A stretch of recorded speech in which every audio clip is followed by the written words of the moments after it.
You are fucking with the wrong person. For the coins, some people come up with all kind of schemes. Silly niggas for the paper doing anything. Stacking my coins, stacking my coins, stacking my coins, stacking my coins. Court Crypto Blood. Yes, another episode 33 off the chain. Tonight we got my main man, Rice Crypto. I was actually just on his channel yesterday. Epic conversation with Tim. What's his last name? Pichote. Pichote. With a strong T at the end. Pichote. The Liberty Advisor. Very smart guy. That was a great conversation. Drop a link to that in. I will, and I did post it up on Twitter today too. So if anybody's following me on Twitter at Rice Crypto, they can find that as well. All right, people, we're gonna get started here in a second. Hope everyone's doing well tonight. Yeah, this is my mission, and I'm inspired to try on digit.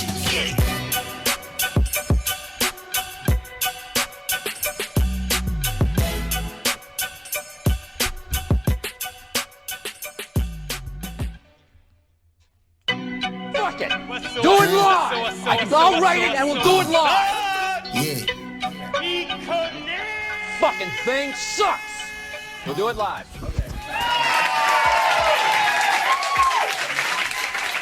Yes, we are doing it live, people. Corona. We got the Corona episode. The Fallout episode. Hope everybody's doing well. Prepare for that Mad Max world. That Mad Max world. Man, Rice Crypto, what's good, man? How are you tonight? Dude, I'm great, man. I've just been having a great day. It's been good, man. How about yourself? Man, I'm pretty good. Like I told you earlier, I haven't been really doing anything much today. Just kind of kicking back. I know you said you were editing a lot of videos. I know earlier, yesterday, before we started on your channel, you were like, this is my third live. I'm like, wow, this guy's going crazy.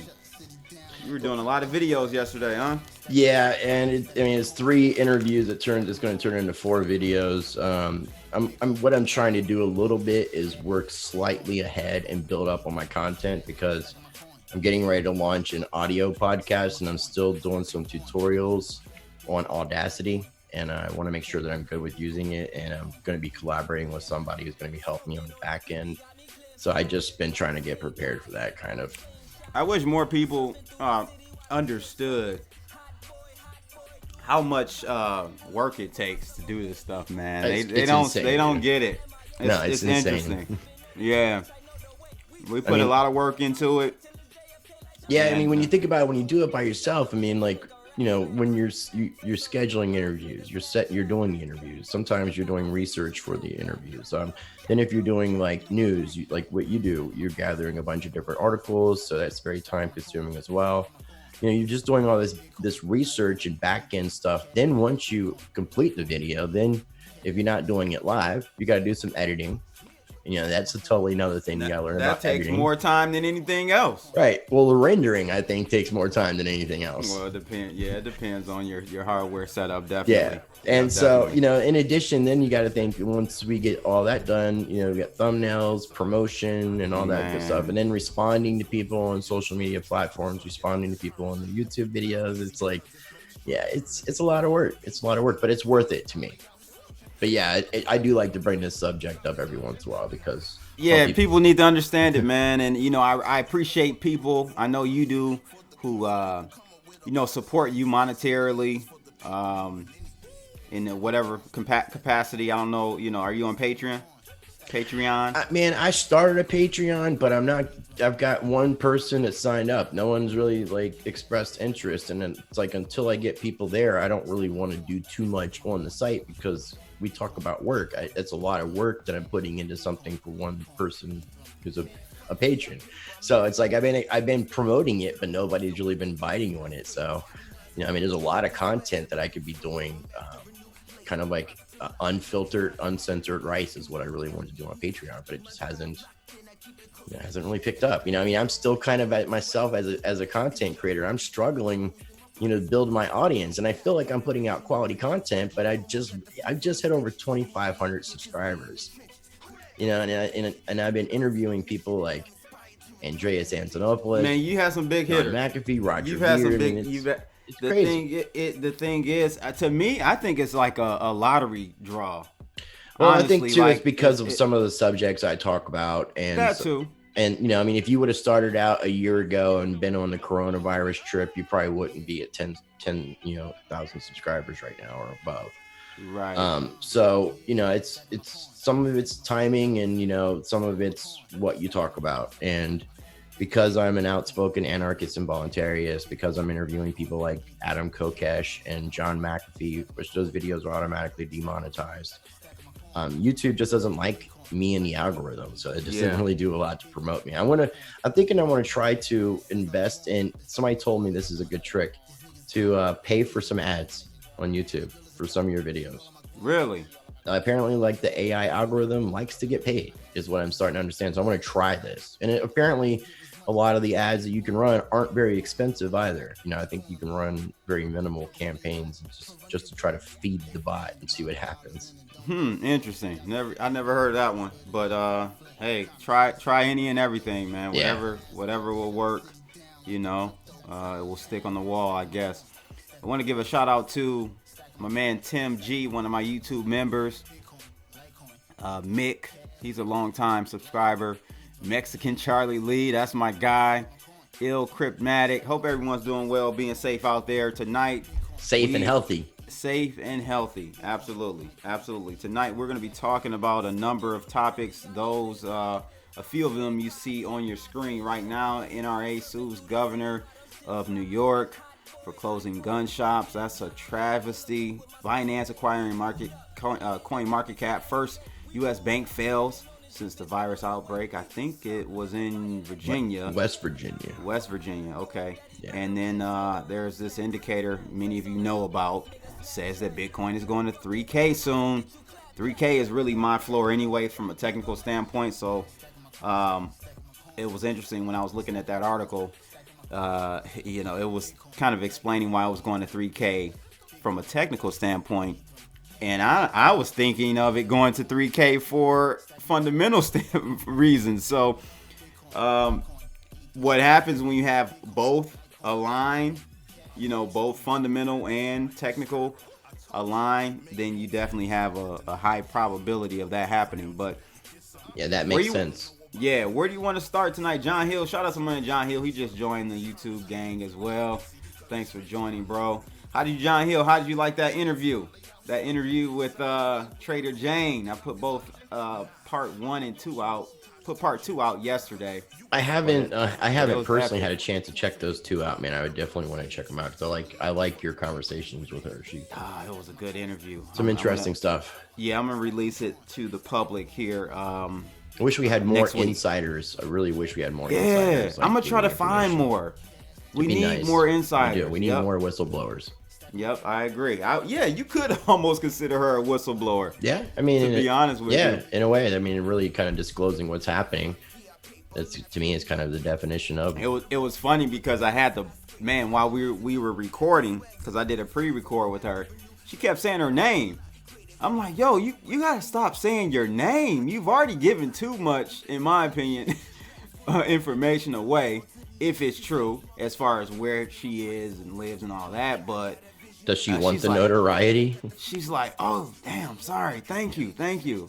I'm like, I'm going to do a timestamp. I'm going to record where we are when you said your name so I can take it out. But, no, I don't think she doesn't want to come out. She definitely doesn't want to come out. Just one of those little slips.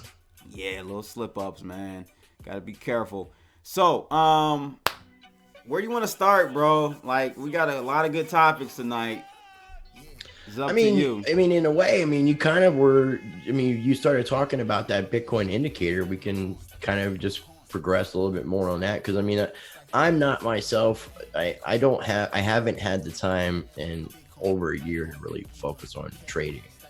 So I haven't really had an opportunity to really try to get into like anything as far as fundamentals, any technicals or anything like that. And I do try to pay attention to what other people have to say.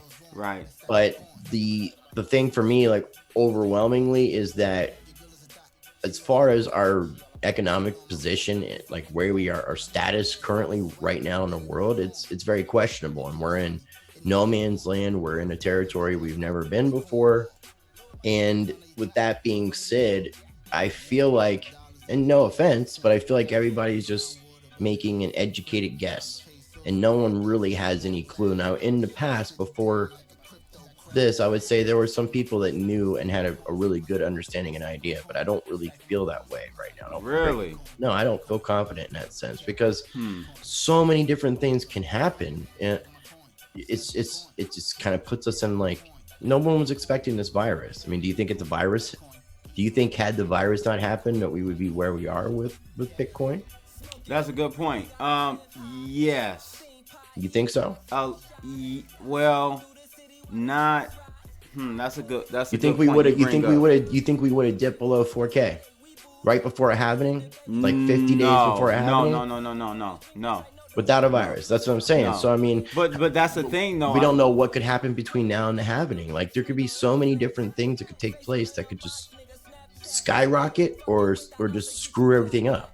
Okay, yeah, but I agree. But the thing with that is when you're doing your analysis, you exclude those outliers or black swan events that you don't know, right? So when a black swan event occurs or some type of random event occurs, you update it, right? And so when when coronavirus happened, I updated my my targets and I said we're going lower, simply because as I saw the stock market drop, Bitcoin was dropping even more. It was not a safety haven. That was what we were for the last 10 years, kind of one of the strong pillars of why we would invest in Bitcoin. Maybe not so much use it, but the more investment side of the narrative. You get what I'm saying? Let me ask you, do you see this price of 3K bottom before the halvening, after the halvening? How long do you expect? I hope before. Yeah, before. I think it's gonna sync up with, because I think the equities markets are heading lower. Right. We're not. Yeah, I mean we're looking at the crude oil market is going to determine a lot of stuff. Crude and copper, right. But yeah, crude definitely. Yeah, absolutely. That's an indicator if of Russia GDP and Saudi Arabia, if all this stuff gets like screwed up any further, then yeah, I mean we can see like we could see under 20, like we could see $10 crude oil per gallon, per barrel, and that's going to be insane. And the thing is, the Russians have found a way to make this profitable. Yeah, it's not extremely profitable, but it's profitable nonetheless. And then you had Trump come out this week trying to pump and kill all the shorts, squeeze the shorts out with his I talked to MBS and I talked to Putin. And we got a deal, and we're gonna increase, production to XYZ or decrease, cut production to bring. Man, that was a bunch of crap. Well, it was just like it was like them talking about with China, them being in negotiations. With them, what happened to that? That's what me and Trader Jane were talking about. Like that same no one even thing. talks about that no more. Same thing. Yep. We had a deal. We had a trade deal for like literally 20 months.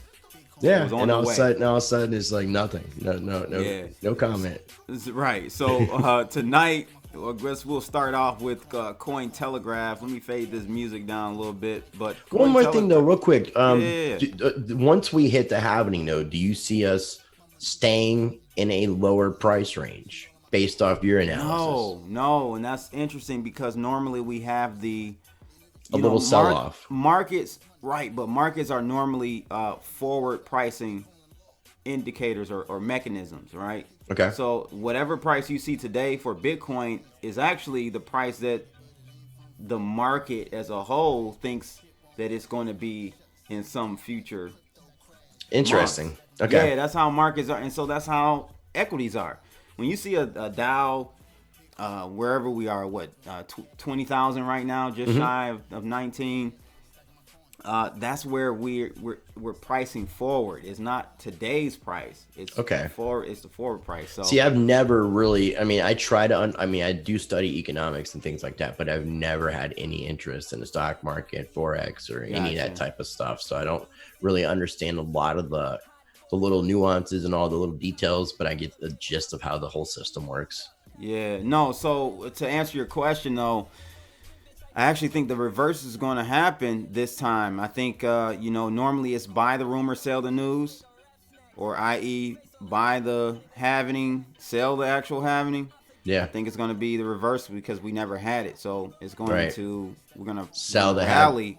Sell the pre and buy the happening. Yeah, and we're selling prior too because of what you said, external things that came up, coronavirus and all that stuff. So. I mean, a lot of stuff. I mean, you got anything from like people who are professional traders and stuff that needed to have more liquidation, so they're getting rid of assets, and that's like I think you mentioned it yesterday. There was a term that you had used for the type of asset that it is. It's not risk. It's a risk asset. Right. So everybody gets rid of any of their risk assets. Right. Which makes a lot of sense. And then you got the situation too, like where I think we're looking at like close to 10 million people in the United States being unemployed. Oh man. The last then, 2 weeks. Imagine like, because here's the thing. I've got a little bit of crypto. Yeah. But I don't have a job right now. So guess what? You got to liquidate. There might be a chance that, I'm bringing in a little bit of sponsorship money, but it's not necessarily enough to cover everything. But at the same time, I may not be required to pay everything. So I may not have to dip into my stuff. I might just be able to float by because I know that we're going to be passing a lot of laws mandating that, landlords are not going to be able to evict people. Yes, which is fair. It's already happening in cities. What it could take place is after this is all resolved, then you're back to the regular system or something like that. I don't think, unless we do another additional bailout, another stimulus bailout, which includes a bailout for landlords for people's rents, that kind of like what they're doing with these small business loans, saying that we'll give you loans and the loans are so you can continue to pay your employees. And as long as you follow all these guidelines, we're not going to make you pay the loan back. It's interesting. I was talking to my best friend yesterday, right? And I know it's a tangent, but I feel like it's worth talking about. Yeah, absolutely. I was talking to him, and of course, he works for one of the big banks, but he's working from home now. So we talking midday, and I'm like, man, really, what we're getting ready to have is a debt jubilee. And you see it's not going to come all at once. Like, they won't come out and say everything is forgiven. Right. That's not how it works. They trickle it out. So they're already doing that. They're doing that with rent. They're doing that with, you know what I'm saying? Like, they got all these like moratoriums on what you don't have to pay for. You see what I'm saying? And I agree. It's just going to spread. It's going to go from car payments to rent to mortgages. It's spreading all around. Here's my answer to all of that. Let's get rid of the US dollar. Let's start going back to a barter system. Let's live like the Native Americans lived. Let's use things like little shells like they used to use back in the day, if we have to. But if we're getting to a point that we're going to need to rely upon one another as human beings, community, and helping each other out. So I really feel like kind of incorporating the ways that Native Americans and indigenous people live into our current modern life, I think is going to be the best way for us to survive through what I feel like is definitely coming. And I think you feel like what is upon us is severely terrible. Yeah, I'm not. I hope I'm wrong. I would love to be wrong. And I don't think I am, man. I just don't see. I don't know. It's not looking good. Shout out to my favorite ex-truck driver. Yeah, shout out to Bitcoin Ben. Bitcoin Billy. My look favorite ex-truck driver in the whole wide world. Absolutely. What's my going brother on, from bro? Another mother. Right. Donald Muhammad, man, he said under the globalist plan, the government will be your landlord. They plan on owning everything. What do you think about that? I mean, that's one of those. That's one of those. With him. That's one of those theories of a possibility. See, I'm trying to stay open-minded. I'm not subscribing to any particular anything because nothing has been spelled out factual evidence to me. Right. There is a possibility right now with what the Federal Reserve is doing is that they are ultimately fulfilling the destiny of central banking and becoming the buyer and lender of last resort, and essentially buying up everything and nationalizing everything. So we could be looking like, if I'm understanding it correctly, part of the bailout with the stimulus plan, what the government was trying to do with Boeing was get 5% ownership of Boeing for helping to bail them out. And Boeing's like, well, if we got to give you 5%, then we're just going to find another way around. But if you could do that, why'd you have to ask for the bailout in the first place? That's what I was going to say. Like, so that was just some shady. It's shady as hell, dude. It's just shady. Well, that was some posturing. They were just trying to, posture a little bit because they need the government, Right. If they go out into the private market and raise that money, they'll be paying at minimum like 11 to 15%. We could be turning into the definition of a fascist society where you're seeing that merger of corporation and governance. That is a very, very strong possibility. Then you got the whole QAnon thing. Like I was telling you earlier, this week since April 1st, I made a pact with a good friend of mine here in North Carolina, my homie Eric Sullivan, and we make our daily morning Q call. Just in case the phones go out and the internet goes out because people are expecting a blackout. So I'm not saying they're wrong. I'm not saying that QAnon is not correct or anything like that. Again, I'm staying open-minded. Okay. So I can't. Yeah, you better than me. I can't get down with the I mean, the only thing I'm not down with is the 5G stuff. Okay. But 5G is the top of dude. People need to take I didn't think anything could top QAnon, but my research on what the Amish people are doing is impeccable, dude. Oh yeah, tell us about the Amish. The people just need to be aware. What do you call it? The Amish takeover. It's Amish apocalypse. We gotta take this serious, dude. This is a serious subject. Yo, this theory is pretty good though, low key people. Listen to this. It's the Amish apocalypse. Okay? Listen to why he picked the Amish though. It's the Illuminamish. Okay, these people are. It's not a 3-day or a 10-day blackout that we're facing a permanent blackout. We're facing a loss of power and electricity. We're facing a change in life as we know it. Like what quarantine is room springer. Like this is insane. Like what the Amish people are doing and how they have been so clever to get behind all these different things that are happening. I mean, even the Amish people are behind Epstein. It's fucking crazy, dude. It is insane, what the Amish people have been able to do. And the best part about this is is there an Amish person watching this right now to defend themselves? Nope. So prove me wrong. There you have it, guys. A new conspiracy theory just created right on. No, it's not created, dude. It's not created. I've done research. Okay. All right. It's right in front of your eyes, dude. It's in plain sight. Everybody should be able to see this. It's just we're not. Oh yeah, man. Yeah, the 5G thing. Crypto guy said you guys don't know it's not 5G. No, I'm pretty sure, bro. Like I said to someone else online, man. 5G is not in Zimbabwe. It's not in a lot of these countries that the virus is affecting. Do you catch any Arcane Bear stuff? Any T-Ho stuff? Not anymore. No. Okay. Well, lately he's been kind of in his digital cowboy mode. Out in his land in Costa Rica, making coffee at a fire and stuff like that. And he was walking in a video I think he put out yesterday or today. He's walking around in the jungles near where he lives in Costa Rica.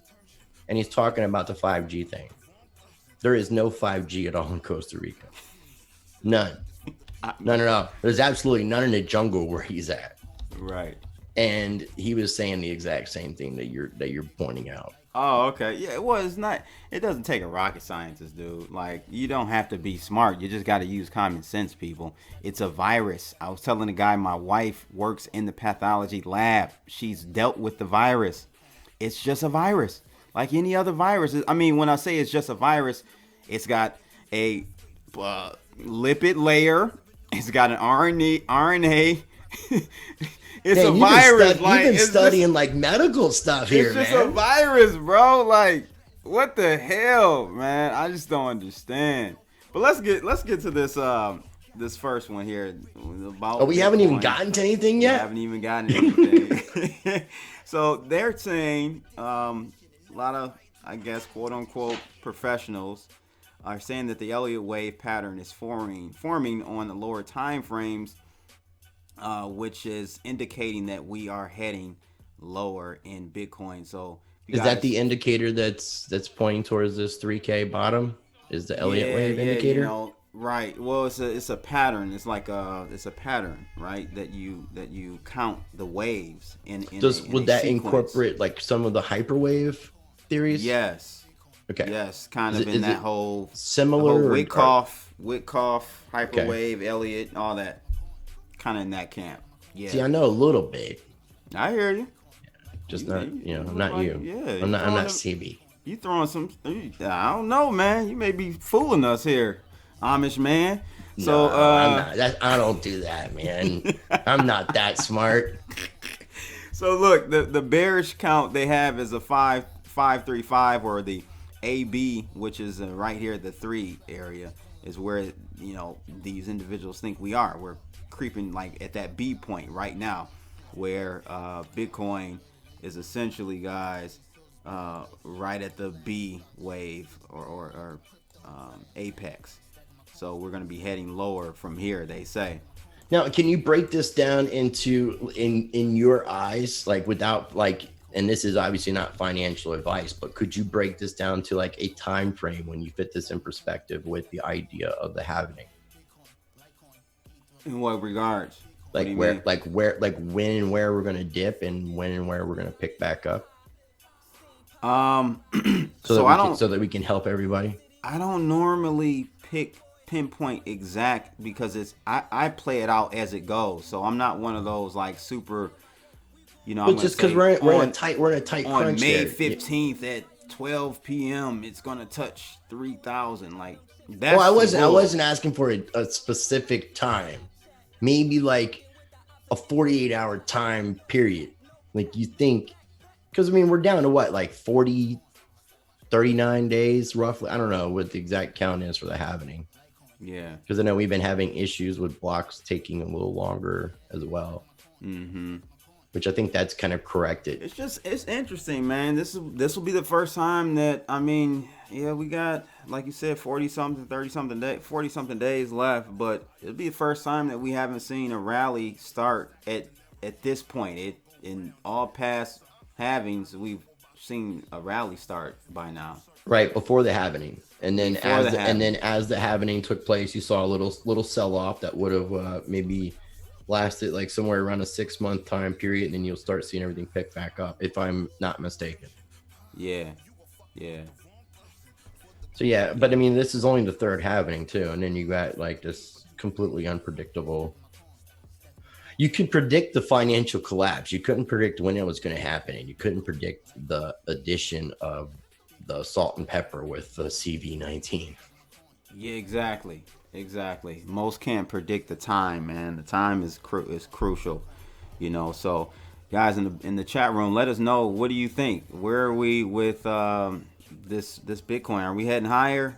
Yeah, that would be the next question I was going to ask you. Do you think personally that we would go any higher right now before we hit that 3K? No. Or do you think right now we're at the... No, so if you look at I know you can't see the chart because my Zoom is messed up, but yeah, well, I'm looking at it's bumping up against some support area or resistance areas now as it keeps bumping up against it. So I think we're running into some resistance, and so what's like the 7,200 and the 6,900? Yeah, 68.50 and 70, 74, 70 in that range. Okay. Many times it's kind of a range. Yeah. So right. Okay. Yeah, and I'm seeing the chart and everything. Cool. Yeah, thanks for explaining that a little bit better. I really appreciate it. Yeah, I mean, just visually looking at it, you could kind of come to a conclusion, but we'll see, man. Nothing's promised. As you stated, tomorrow we could have, I don't know, something out the blue that happens and it just makes Bitcoin go. Well, you mean you could have like some extremely influential person who's got intelligence that wants to come out and make a public statement on social media or something, talking about the Federal Reserve and talking about the dollar and bringing awareness to the things that me and you were talking about. Mm-hmm. And people actually going like, really? And then like that, that person explaining that Bitcoin and cryptocurrencies might be your alternative. And, then all of a sudden you got the majority of people who are now sitting at home questioning everything, saying, well, damn, maybe I should give this thing a try. Right. And if enough people buy in, and just keep buying in, it's, that's going to be the unstoppable thing that we've been wanting. So, right. I mean, there's a lot of things that could bring that mass adoption. And a lot of people right now are talking about cryptocurrencies and projects that are making crypto easy. That's great. That's totally cool. But when I first got in crypto, I really felt like it was going to be like a collapse of the financial system that was going to be bringing in, not these cool toys and trinkets and all that. How do you feel about the way that Bitcoin behaved in this latest little financial crisis we've had? How do you feel about that? I'm very disappointed, actually. I did an interview with Andrea Santonopoulos, and we talked a lot about it because, I really felt like Bitcoin was, and I talked about this with Roger Ver too. I really felt like Bitcoin was designed to get us away from the problems that we're in right now. And I would really like to see people embracing this technology as a way to get away from this sort of manipulation and power by central banks and governments. But for the most part, people just don't seem to care. And in both interviews, both people made really good cases. Roger's case was mainly just due with reverse merchant adoption. Said that, if we didn't start seeing a bunch of companies in like 2017, 2018 start to stop accepting Bitcoin and really stop and halt a lot of what was going with the building and growth of merchant adoption. But I disagreed. I didn't think it was all about merchant adoption. And then, I'm asking both of them, are we going to see Bitcoin act as a safe haven asset for people, whether or not people are believing in cryptocurrency or Bitcoin because it's a peer-to-peer cash system, or whether or not they feel like it's a store of value? That's up to their perspective. But will society as a whole embrace cryptocurrency in one of those two elements or a combination of the above? And I mean, obviously right now, Bitcoin is being tested for what it was created for. And the system realizes that too. That's why we're also seeing a lot of negative propaganda going on about cryptocurrencies. I mean, there's been a buildup. They know what's happening. Like the idea of the timing of this virus being so suspicious, this is a completely another subject, but they knew and had a plan of this collapse. They knew in 2008 the system was collapsing. They knew in 2017 when we started hitting all-time highs, they introduced the Bitcoin futures. And I mean, even I think it was Steve Mnuchin who admitted it, in addition to Trump, talking about the idea of introducing the futures is what really helped to bring that price down. Yeah. Like they were able to manipulate the market. Mm-hmm. So the market is so small. Now, unless we can get people really behind this, then I don't know, dude. Yeah, I don't think people are, man. People don't have common sense. Like people, they're sheeples, dude. Bro, like I've just realized through so many different levels. Like most people just, like you said, are sheeple, man. They're not thinking. They're not thinking for themselves. How many people want this bailout? How many people want the stimulus check right now? How many people do you know that want government money? Everybody is wanting the money. Yeah. And you know what they do is put you in a position where you need it. Suck the tit. Yeah. So it's no other. Do you blame them in this scenario? That's where I thought like that whole idea of us going back to a barter system, man. If somebody who owns a farm, you offer to go do some work on that farm so you can get some food. Let's start going back to a bartering system and take the power away from the people who have the power. My man Big O, YouTube member, said if unemployment keeps piling up, he doesn't see how crypto is going to rise. And you're right, man. You're absolutely right. It's not going to. The necessity is to feed your family and keep a roof over your head. Now, like Rice Crypto said, the roof over your head part may be, taken care of for a little bit, but the feeding the family part is top priority. So you're not going to be buying more crypto, and you're possibly selling some of the crypto that you do have. It looks like we got a caller in here. Let's see who we got on the line. Let me see if I can bring that screen up. 1 second. Where's my screen, bro? There we go. Let's see who this is here. All right, caller on the line. It's your boy Crypto Blood. Well, what's up? What's going on? Rob. Who's calling in? How you doing? So you guys were talking about crypto and Bitcoin going up. I just don't see how it can go up and people are gonna buy in when they got no money. That's right. You know? Agreed. Agreed. That's supposed to be like a people's movement, right? So the volume, like from what I saw, it seemed like the volume was already low on Bitcoin of people buying. So now you run into the crisis like this and people don't, I'm thankful. I saw this coming, I've been up on this for a little bit. So I started buying food and stuff like that, a couple months ago. Good. So, my wife's at the grocery store today and there's no, we're not even in the bad part of it, right? And there's no food. Yeah. So, I live in Lancaster, Pennsylvania, and I know a lot of Amish. So I'm just saying. Are you Amish yourself? No, come on. Oh, okay. I was gonna say you breaking the rules, brother. You breaking the rules. You ain't supposed to be calling us. Yeah, don't let them fool you because they break the rules more than people realize. Oh, come on, man. It's human nature. Any set of rules you prescribe to or subscribe to, and whether you're Christian, Muslim, Jewish, whatever, you break them. Well, my daughter works for she works for a warehouse, and they work with the Amish, and they do it as non-GMO, like everything's organic and stuff. So like they got phones to communicate with people. They're when it comes to business, it's still business, Yeah, no, so, I agree. One thing that is for sure, they do have a lifestyle in it, and they're going to be very important in this area when all this, like the food shortages start and stuff like that. Oh, we're laughing at them, but they'll be the ones, if things really hit the fan, will be ready and equipped and ready to adapt to living the same life they live. There's no adaptation needed, right? Plug and play. Yeah, they'll be teaching us how to grow food, and we'll be wanting to learn from them. And all those, So I think it'll be kind of a strange time because they'll be more valuable than ever, even though people don't realize how valuable they are now because they're the ones growing the food, So. No, I hear you. So I got a question for you, Rob.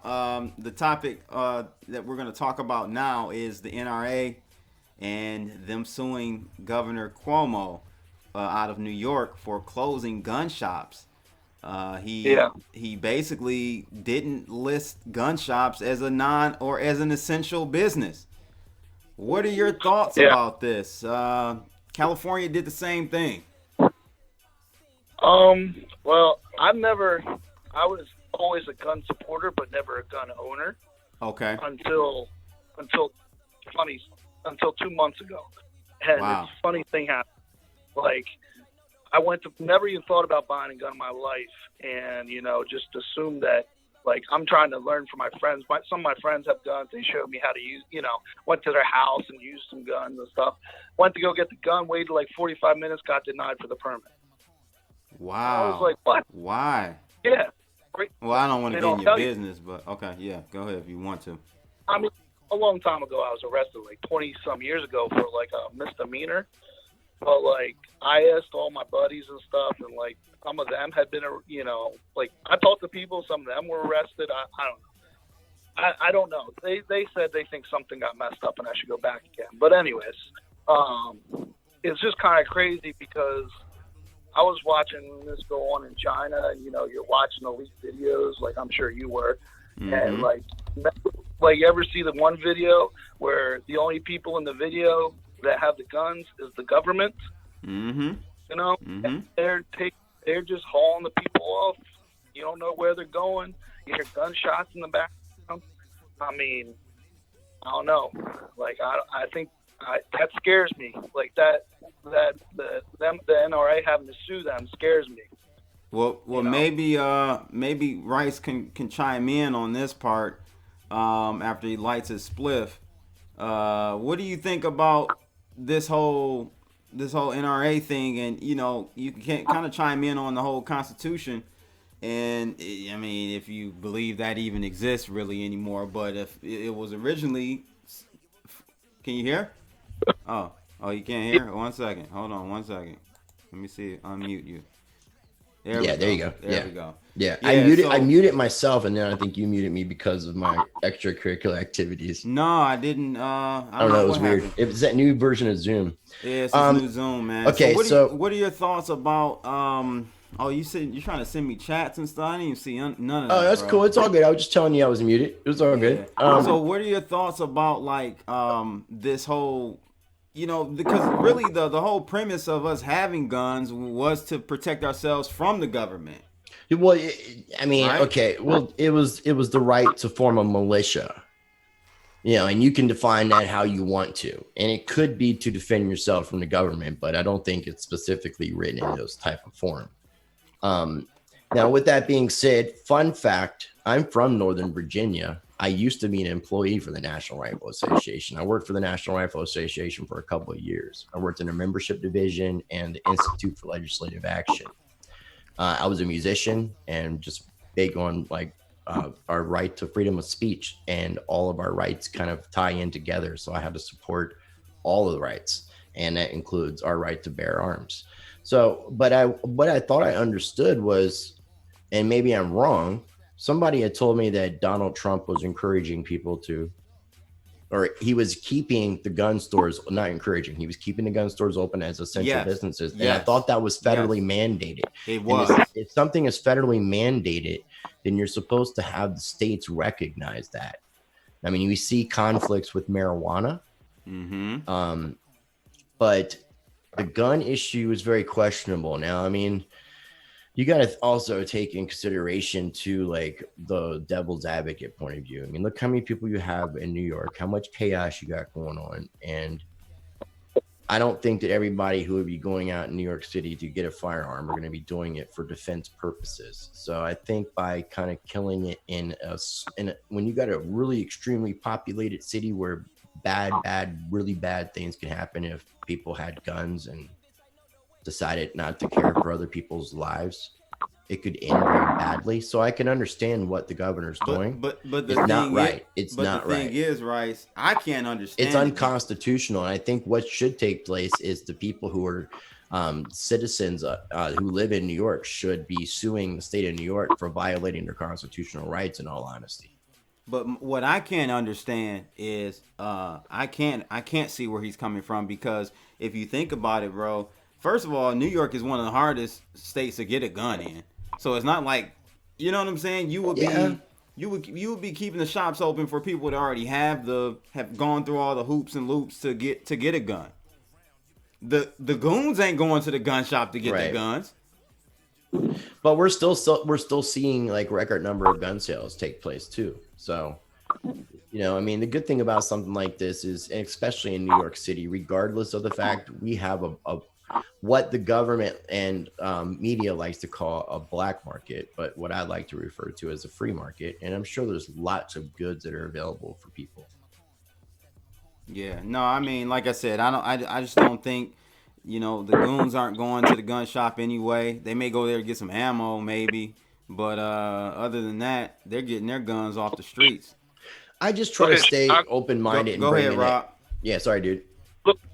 Look at Chicago. I mean, it's a gun-free zone. There you go.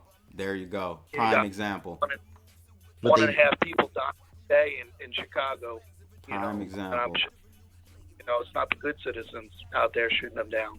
On top of that, Rob, you got Governor Cuomo releasing jail inmates. Yeah. Now sure. he's releasing non-violent inmates, but still, so it just doesn't seem right, man. It isn't right. It isn't right how you got New York and California doing that. Go ahead. What's the percentage of people that are gonna use them for bad things, for bad reasons?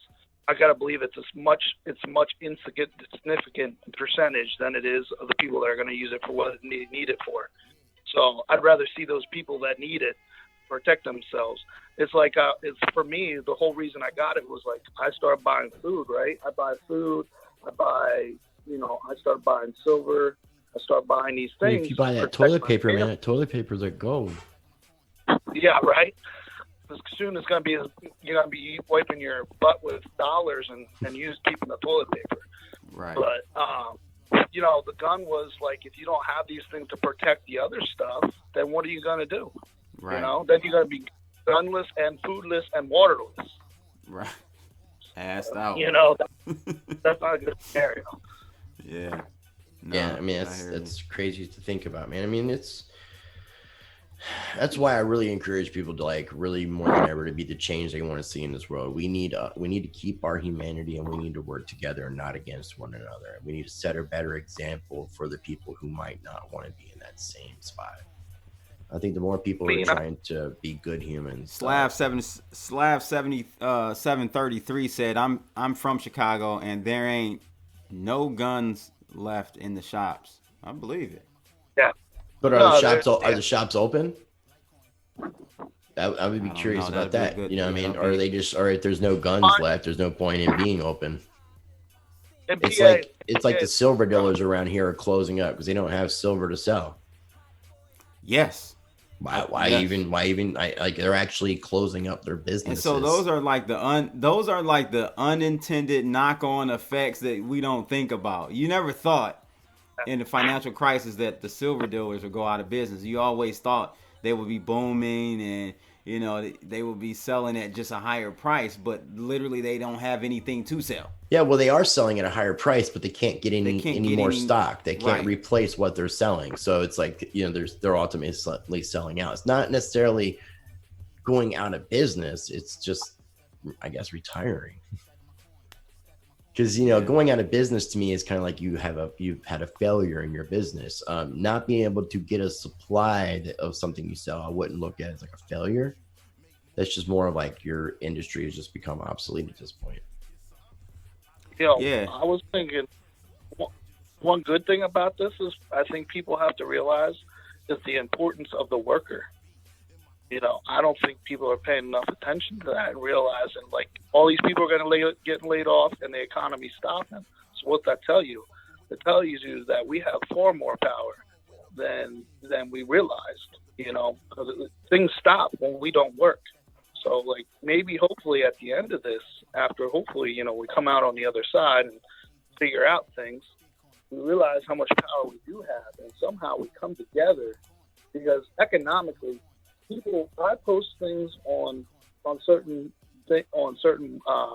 platforms and stuff, and I don't think a lot of people even understand any kind of economics at all. Because and the effect that the things they're doing on their lifestyles, like how it's going to change it. But I do know that we have to realize how much power we do have, and we have to take advantage of it now. We do have the chance to take advantage of that, and somehow all come together and be like. We need to give ourselves an opportunity to make things better for us. You remind me of this renegade named Chuck D. Fight the power. Okay. Chuck D. We got to fight the power, and that's really what we and dude. What you said is like very inspiring. I appreciate you saying what you said because we do have a lot of power, and we've just been conditioned to not realize the potential that we have in ourselves. I mean, if we look at the creation of our country, it shows you the power that we have as people. It's just we've forgotten this. everybody's forgotten so much, man. We just need to start remembering. You're right, dude. We have so much power, but everybody is just a conditioned sheep and just don't think they're special and there's nothing they can do. And we just got to accept it. I think everybody's running around trying to do the rat race thing. You know, we're all trying to make enough money to improve our lives, which is difficult, you know, and we lose ourselves a little bit in all this, because then we don't realize that power, you know. So I was listening, somebody said, I think that 3% of the people started the Revolutionary War. That's all it took was 3%. Yeah, it don't take much. You know, 3% started a revolution. So, I mean, it doesn't take much.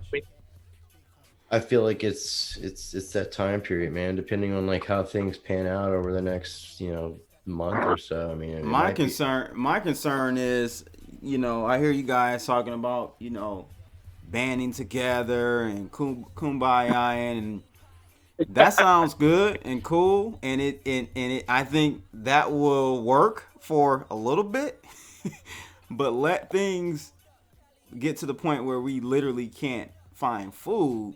Not saying it's gonna get there. I'm not trying to fearmonger or anything. Oh, dude, I'll be nice to you and play along, and then when I'm really hungry, I'm gonna eat your ass, CB. The wolves, exactly. I'm gonna eat you. I'm gonna cook me some CB. Yeah. So how, you know, how do we not get to that point? How do we not get to that point? Is it by preparing so that we don't? You know, I don't know, man. I feel like the sheeple, the masses won't prepare, so they're gonna panic. You don't prepare, you're gonna panic. Well, that's what's happening with toilet paper. Toilet paper is a great example for everything you're saying.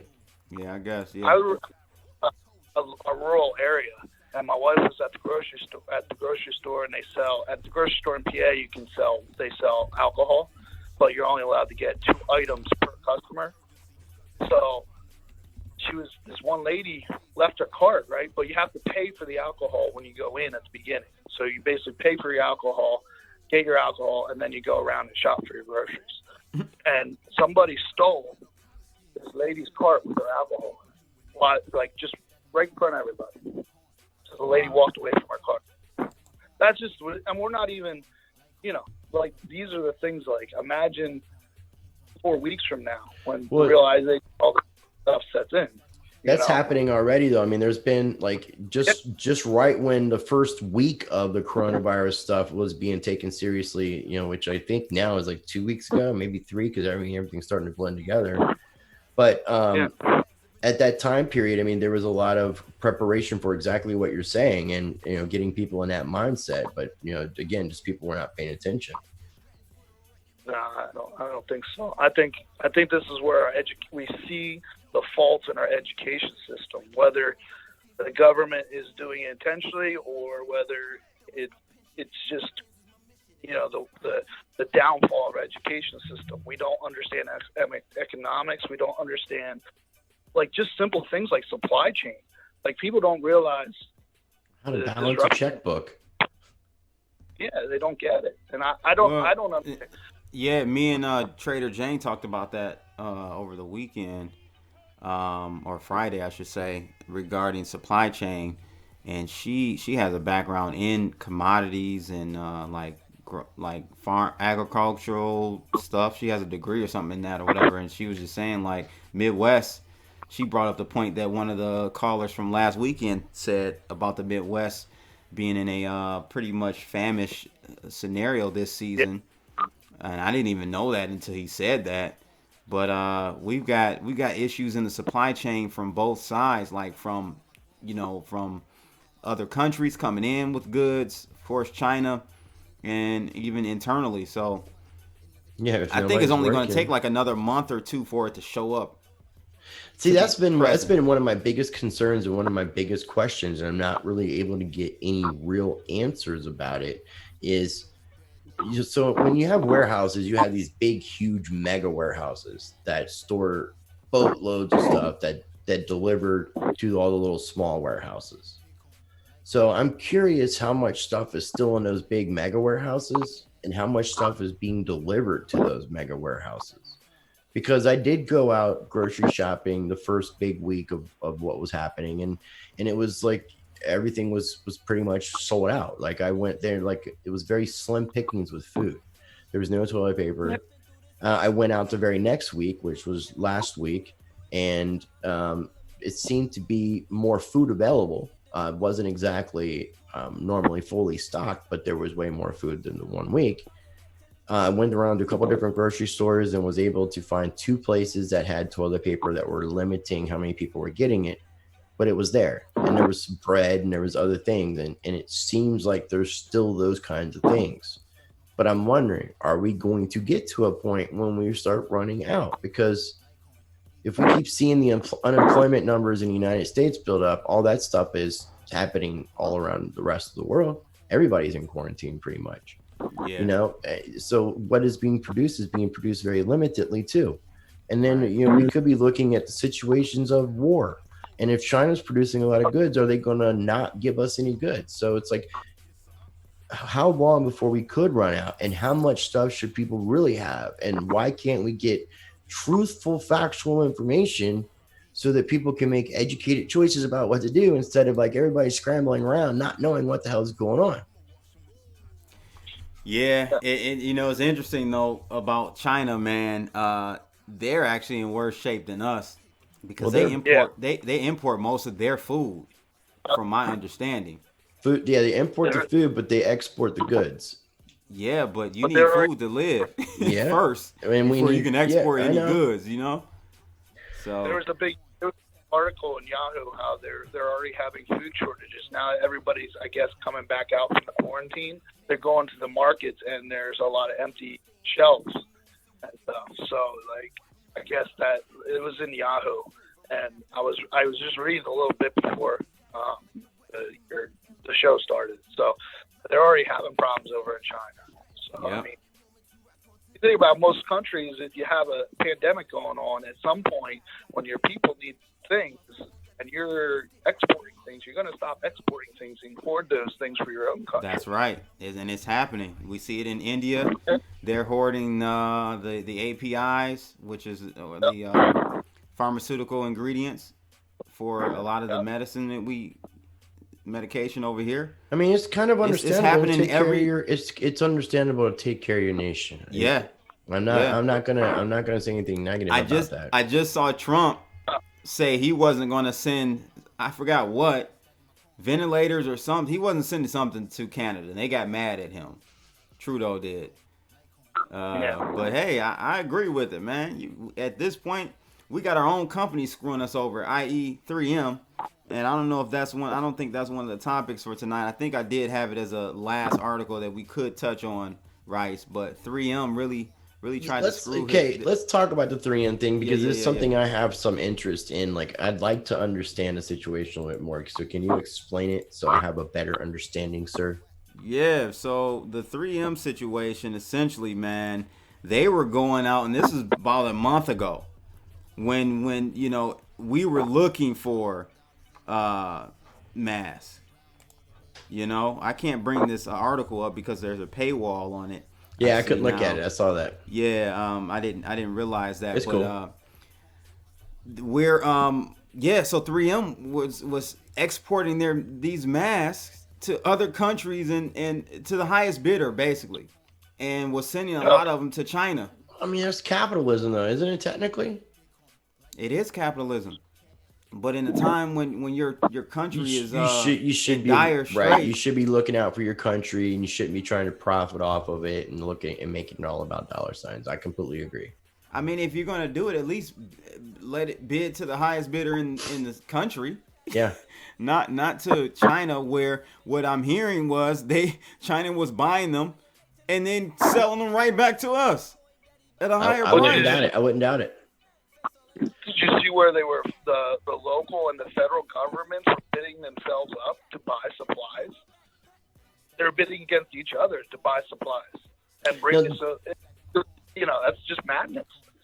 Didn't Donald Trump just like within I don't know if it was maybe yesterday's, because I haven't watched all of his press releases or all of his updates with what he's been doing, but did he not say something negative about 3M? Oh, he blasted them. And matter of fact, he put a what is it called? A PPP? Triple P? Which is protection. It's a wartime thing where the same thing he did to GM.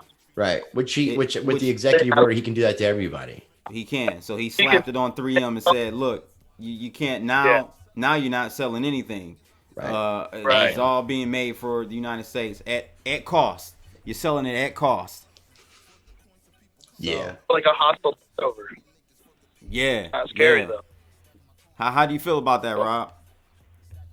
I mean, there was a guy in here, like half hour, 45 minutes from me, and they you saw they passed that law. If you're hoarding things, they can they can take what you were hoarding, and then they also will. I don't know what kind of charges they put against you, but they can charge you with something. And that came out. Barr, Attorney General Barr did that, and there was some guy like 45 minutes from here had a house full of masks, and they came in and they arrested him. I saw that. Yeah, you see all the pictures of them just loading up the trucks and trucks of masks. I saw that. I did. Yeah, well, there was an executive order that Trump passed for the fact of price gouging and hoarding. But the ironic thing about that, which is like crazy to me, and I was using this as an example just recently. So they're talking about people trying to sell things for more than what they're paying for it, and taking advantage of that capitalism aspect. So I go to Walmart when I said the second time I went grocery shopping last week, and was able to get some toilet paper. And I was actually able to get the toilet paper that I normally get. And it was a 12-pack of Angel Soft. And it's like normally like $7 and some change. But Walmart was actually selling it for $10 and some change. So they actually increased the price by like 100%. By 50%. Yes. Well, a little bit over 50%. But if you think about it, Walmart is allowed to do that.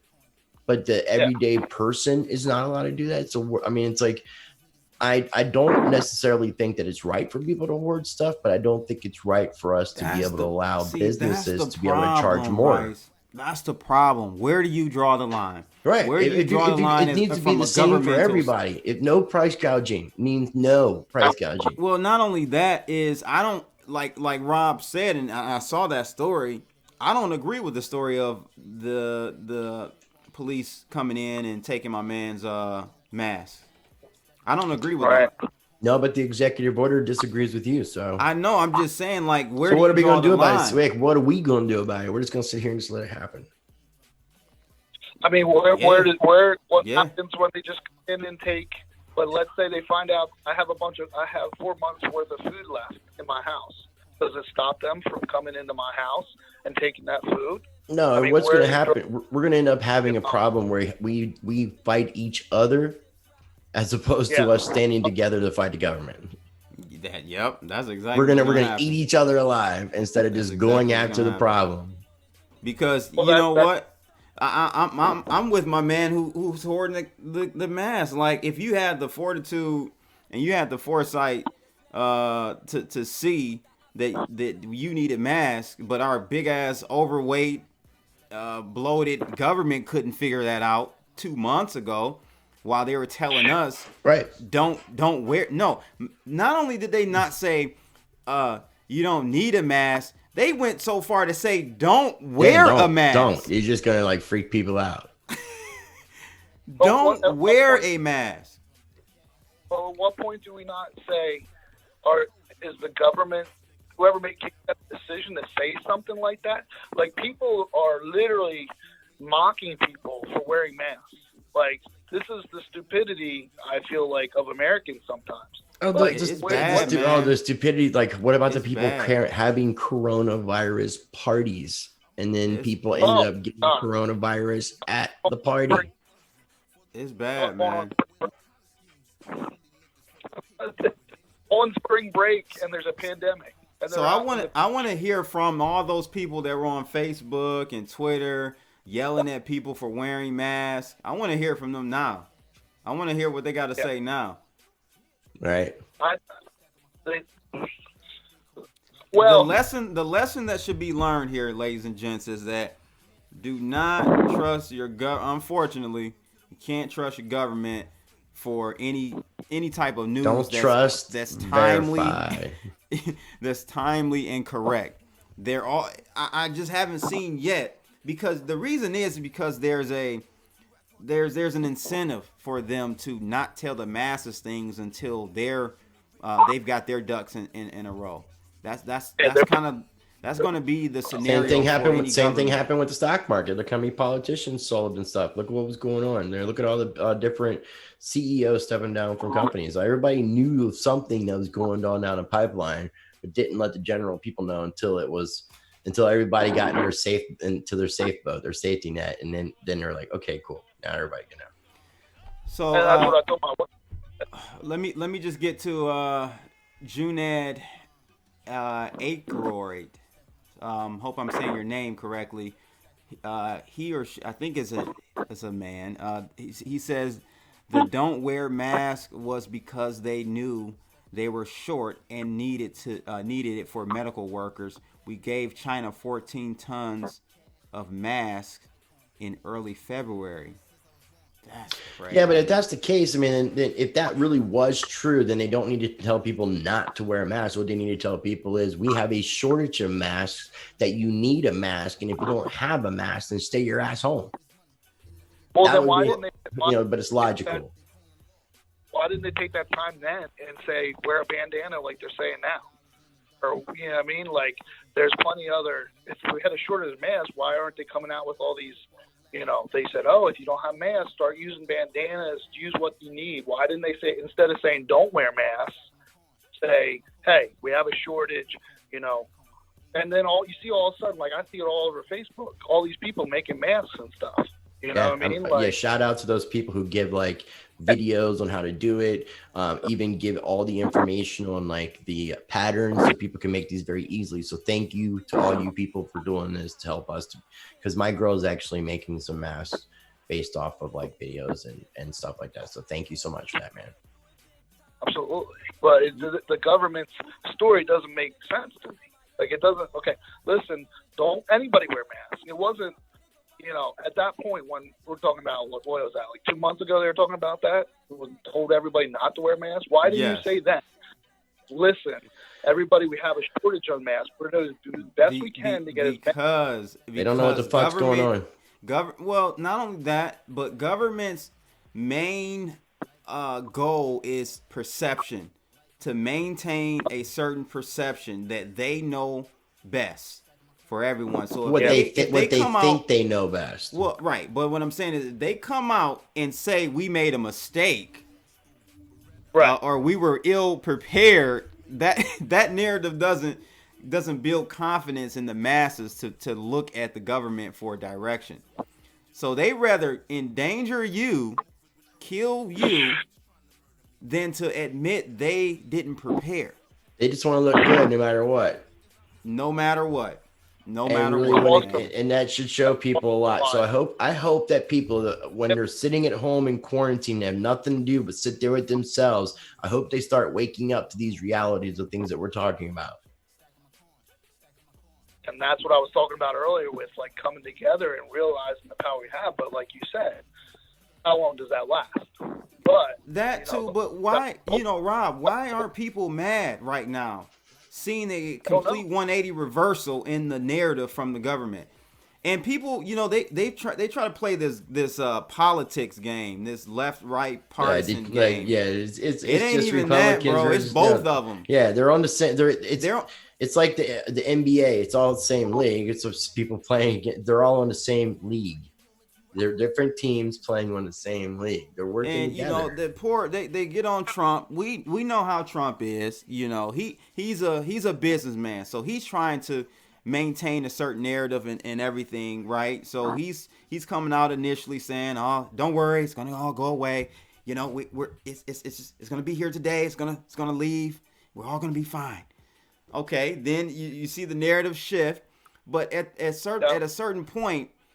He's not a virologist. He's not a epidemiologist. He's not you know what I'm saying? He himself doesn't know what's going on. He's relying on people to tell him what's going on. And if the people giving him advice are as stupid as he is, there's no you can't get anywhere. You really think that this many stupid people in the government? Because you ever watch Idiocracy? Yeah, well, that's I made all my kids watch that movie. Okay, because if anybody watching this video has never watched the movie Idiocracy, watch that movie and let's prevent that future, please. Make your kids watch it because hopefully it sinks in. Yeah. But to me, we talked. I don't know. I called in last week or 2 weeks ago. And we said, why do people sitting in their basements or sitting in their family rooms on a computer about all this stuff? They have what kind of technology to listen to everything we know, right? Everything we say on a telephone, on text messages, but they can't somehow figure out what's going on in China, and be prepared, at least somewhat prepared. It's like they didn't prepare at all. So my man Johnny B. Dank said, no dead or sick piling up at local hospitals by me in Sacramento, California. No people. Calm, quiet, nothing. Well, the reason is because it hasn't infiltrated that area yet. So we can't say just because in your area nothing's going on that the rest that it either doesn't exist or it's a hoax or something. It's that listen, I'm in Michigan, bro. I'm the number 3 state with this thing. My wife works at a hospital. And my wife does autopsies. Okay. Listen, she was spooked because she was hearing cold blues more than usual every night. Okay, and she was seeing the numbers, man, and people are dying. I mean, you look at New York. What kind of job does your wife do, man? She's a pathology. I mean, can you? I don't mean to intrude. Can you afford to not have her go to work? She's not working right now. Okay, cool. Yeah, she's I'd love to see people who don't have to put themselves at risk in front line. Yeah, not have to if they can avoid it. She's not. Okay, cool. She stopped a week and a half ago. So cool. Let things die. And the reason is, I'm not gonna get into detail. I'll tell you after. That's cool. Yeah, you got a family, and she's got more people to worry about than just herself. So I got respect for that. So the thing is, bro, the bodies are. It's happening. It's happening, and the death rate is not 1%. I'm just letting you guys know. I'm not saying it's 50%, but it ain't 1%. But it's messed up when they keep doing all these things where they throwing in on the autopsy or whatever the death situation of people who didn't even die from coronavirus and saying that they died from coronavirus, like some infant and then some old person. Those are 2 examples I've heard just I think in the past 24 hours. The old person was in hospice. She was in hospice. She had pneumonia for several months. She had other different diseases and stuff like that, and she had died from her pneumonia. And they put on her cause of death apparently coronavirus. And then I heard about an infant that drowned or something like that, and then on the death certificate was put coronavirus. Nah, that's I mean that's not how. You legally have to have a reason of death and show on the form when you're filling out stuff like left ventricle, this, what they fill out a form. I would think so. I mean, I don't know enough about this. Yeah. So I personally hearing that story doesn't sound okay. Right. It doesn't. It doesn't sound right. Last 4 days, we've gone up in deaths on an average of 81%. Yeah. It's really weird, bro. I've been doing a lot of research with this virus, and I didn't know this up until recently that diabetics have more ACE2 receptors than normal healthy people, and I didn't know that. So that's the virus attaches to ACE2 receptors in your cells in your body. Right. So it makes them more susceptible than a normal person. Mm-hmm. And then you got to add in the people who have diseases that diseases that break down your immune system. Yeah. What about it does hit people who are more have illnesses, but it's been hitting people that at least from the outside looking in, and they hadn't any medical record. Doesn't just because you have a clean medical record doesn't mean you don't have a disease either. But there have been people that had clean medical records and they're dying, and I'm talking about 30s, 35.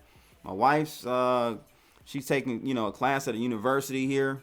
Well, do you think her classmate just died? Do you think he was in his 30s? He just died. They just sent out an email today. Wow. From coronavirus. Wow. Crazy.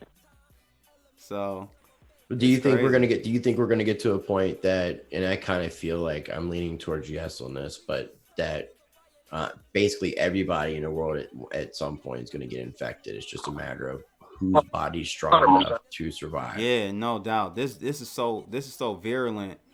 It spreads like the common cold. What worse, actually, common cold. Yeah, because what the R0 is on the common cold. I know for the flu, it's like 1.3 or 1.5. You can recatch it too with this, which I don't know about that part. I thought I've been hearing about multiple I've heard about that. But the legitimacy of them and whether it's factual truth or information is just one two of different things. Yeah, you're right. Let's see. We got another caller here, Rob. Did you want to last thing? Did you want to say anything?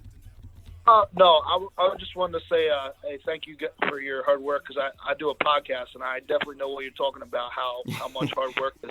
And I'm always amazed by how much stuff you do and get done, because I think about the things I have to do for the podcast, and I'm just like, I don't know how to do stuff.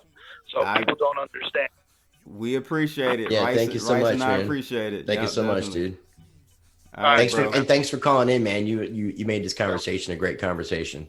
You really did. Thanks for having me. Yep. All right. Guys, later. Peace. All right, let's get this other caller. Caller on the line. We're Crypto Blood and Rice Crypto tonight. What's going on? Who's calling in? Hey, what's up, man? How you doing? This your man Hooli from New York City. Oh, Hooli gang! Don't tell me. Don't say anything. Yeah, but Hooli, don't give me the shit, I gotta represent New York. I gotta drop the flex bomb. I don't even have a bomb on him. I was supposed to get in touch with Hooli. I was supposed to get in touch with Hooli. So if this is your way of trying to get in touch with me, dude, it's my bad. Okay, I promise you, I do that song. We good, man. All lines of communication is open. We good, so it's good, man. Cool. I had some real questions though for both of y'all. Like, I was wondering too, what y'all think about the stock market now? Like, as far as, all right, in a sense, everybody that's in crypto is kind of like aiming towards blockchain. So what do y'all really feel about it? Will it just be non-existent? Will it just end up like not even mattering no more? Or like, what do you guys predict for that? If I could say something, go ahead, Rice. I would say, like, unfortunately, I don't think that we're going to, like, if that system ends up breaking and we recreate or create a new entire system, people are going to come up with new versions of those things.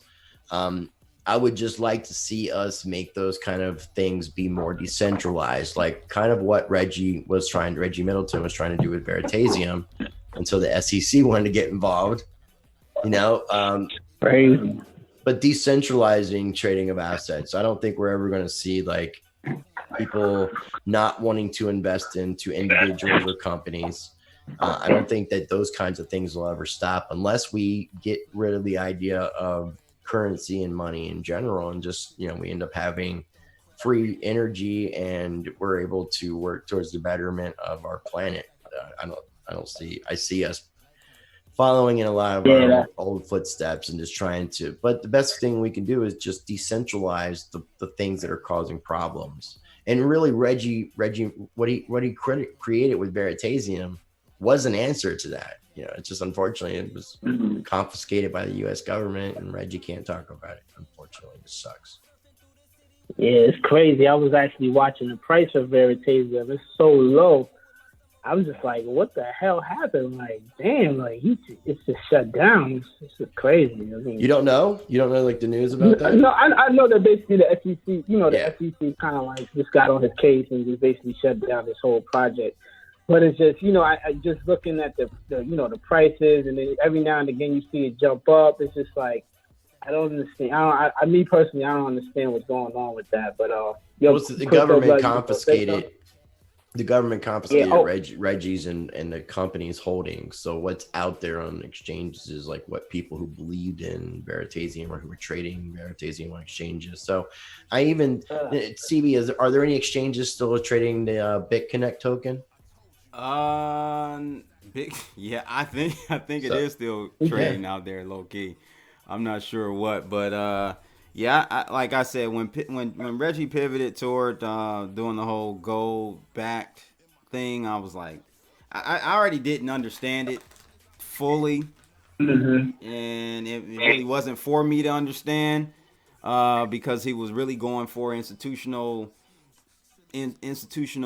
players to use his platform, but they definitely, and you know, I saw it coming, man. I knew they were going to come after Reggie. When I saw how they did Centra, I said, oh, okay, they'll move the goalposts and change the narrative with no problem to make sure they get a case. To damage, you know, any progress. So when I saw that, I'm like, I can't mess with any ICO in the United States, man. Can't do it. Oh shit. Oh man, so that's how you feel about ICOs altogether? It's regulation, man. It's like it's what's going to come here back. In the United States, it's what's going to come back and creep up on you, man.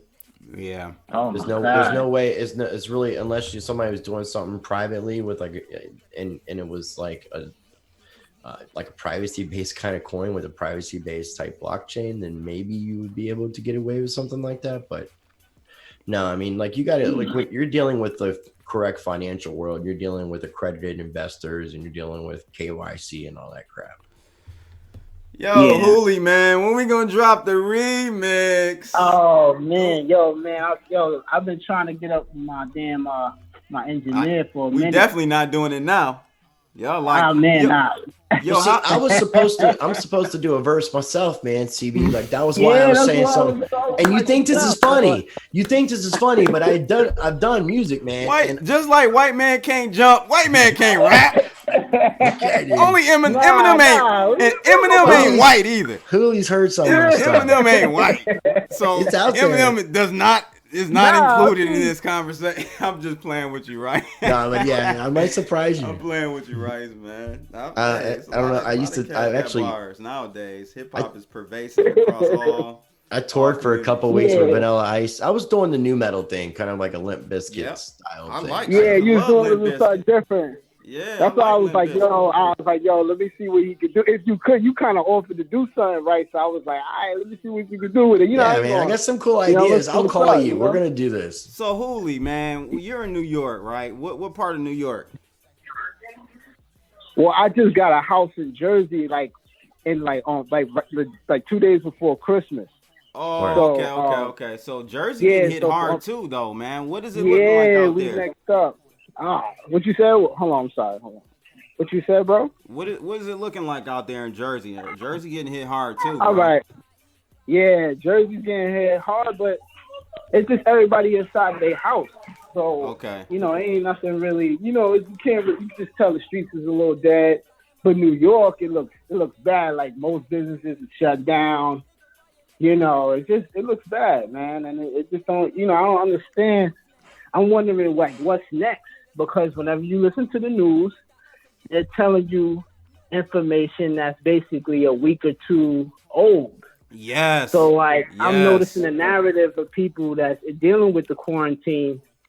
It's not even a quarantine yet, but they think of it as it's something that's going to pass. So if you listen to something that, whatever the news just said, whatever Trump said, April 27th, everybody thinking April 27th, so it's going to pass over. And I'm like, listen, you're dealing with an extreme situation.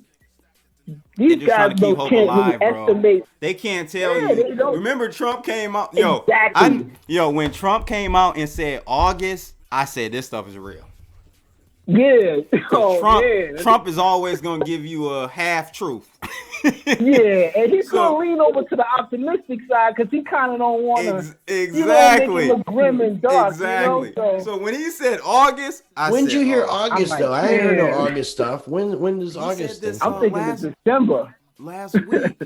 I just thought it was extended till the end of April. I didn't hear no August stuff. He said, what did he say? What was the context of the comment that he made? It was like last Friday.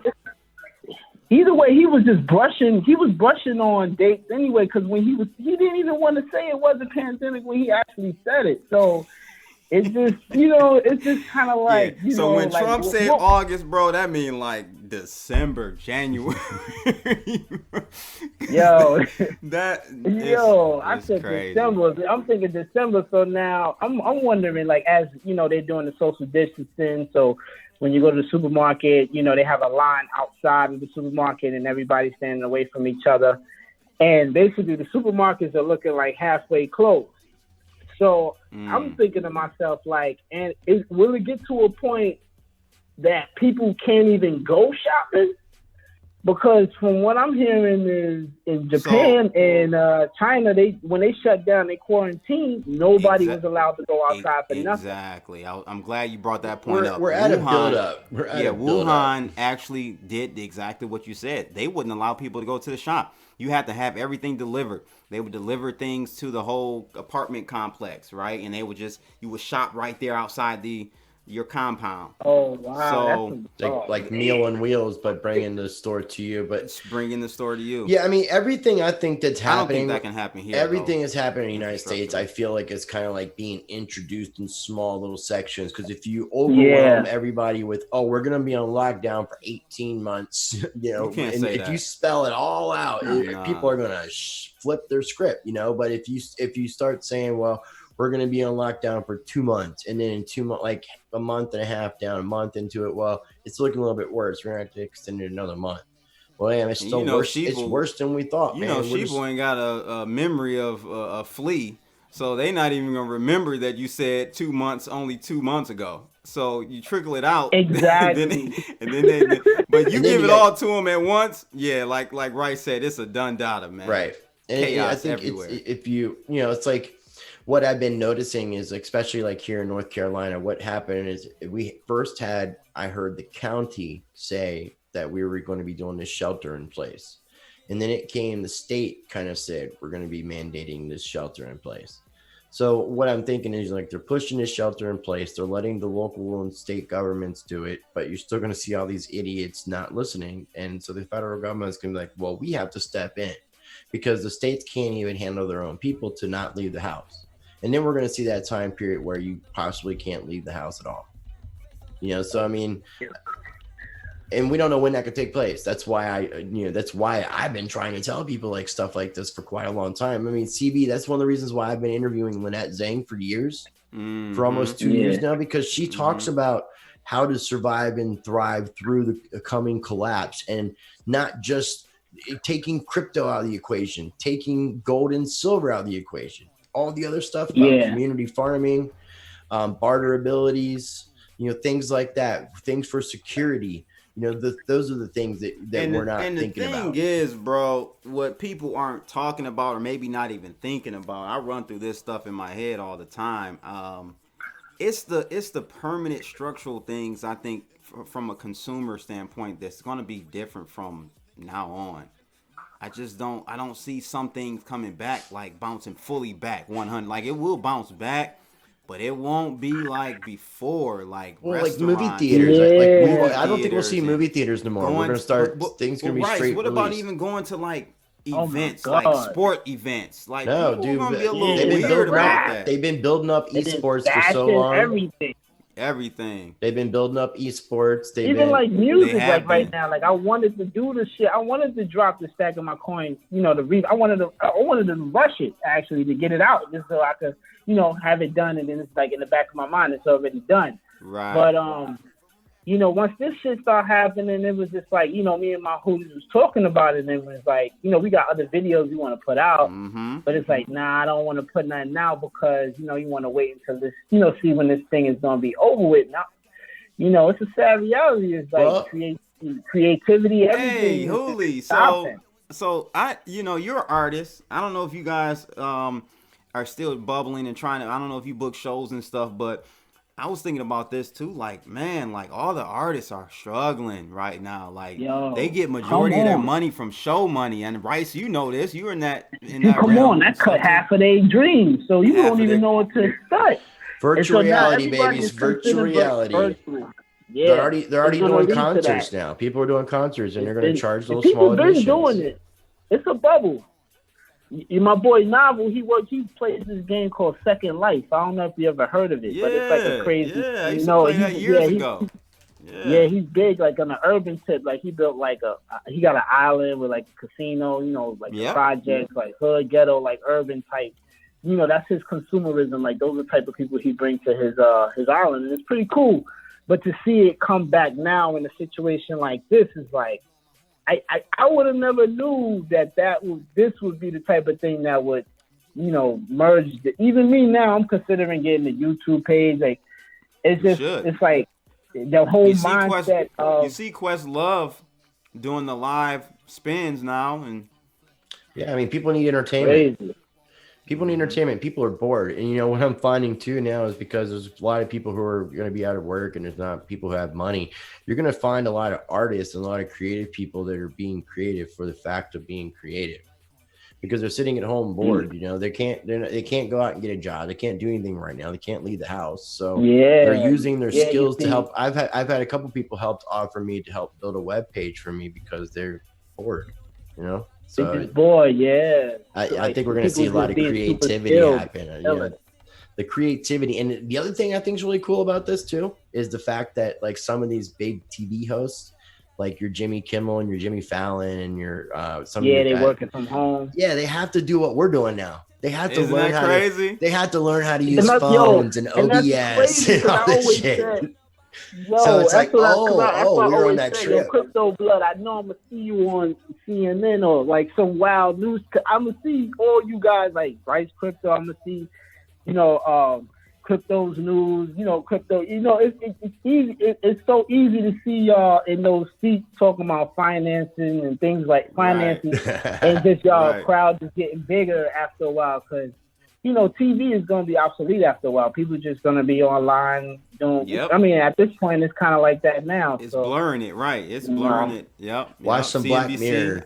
I watch CNBC. They're all at home looking like us. Like, yeah, you're right, Rice. Watch you some Black Mirror. You got nothing to do and you got a Netflix account. Watch some Black Mirror. Oh my God.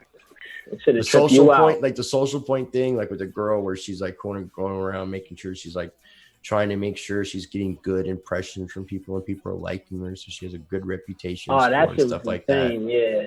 But I will say, you know, the silver lining in all of this is the fact that I think as a country we're gonna operate and move differently now from going forward as more a country, independent. Bro. We're gonna be going back to like how we used to be, more self-sufficient and self-sufficient and reliant. And it's ultimately going to be better for us. We needed it because look at how many different industries we're leaving because of cheap labor. You know. So speaking of, I know we got another caller. Speaking of that, look at this, people. CNBC, China is donating 1,000 ventilators to help New York in coronavirus fight. Now, how ironic come on, man. Y'all want to come and give us ventilators and all this after the But now, if I'm not mistaken, wasn't there deals?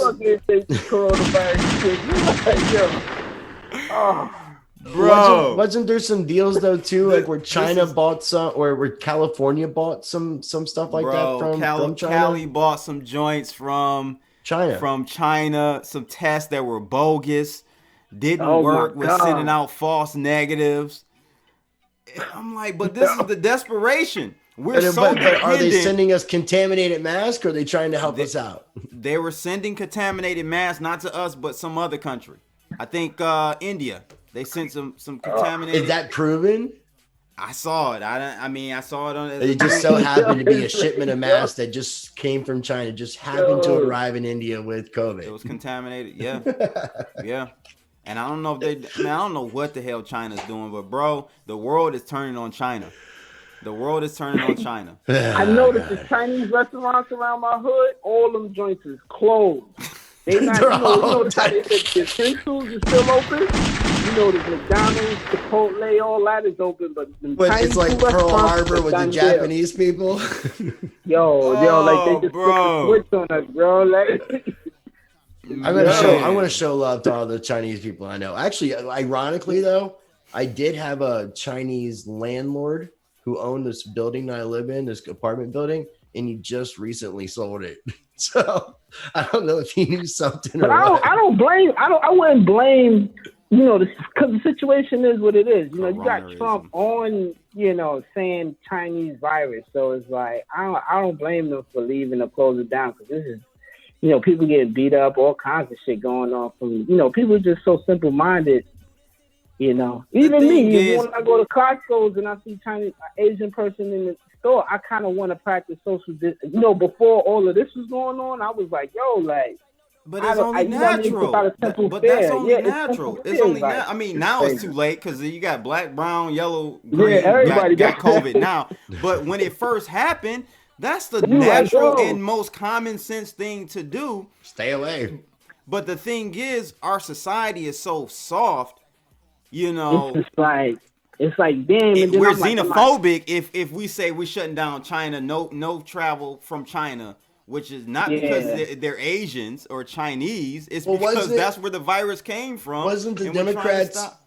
The Democrats are telling people to go out to their local Chinatowns and stuff like that after Donald Trump was talking about the China virus. They were. They got on Trump's head. One thing I have to say, Trump, he jumped out there and closed flights down from China. That was great. Yeah. China, the Democrats hated on him. You got Joe Biden hating on him. You got even Republicans they didn't like that. But what he failed to do is shut down other countries. You need to shut down Canada, shut down Italy. Well, what was up with the Europe? What was up with the Europe travel ban and not banning England?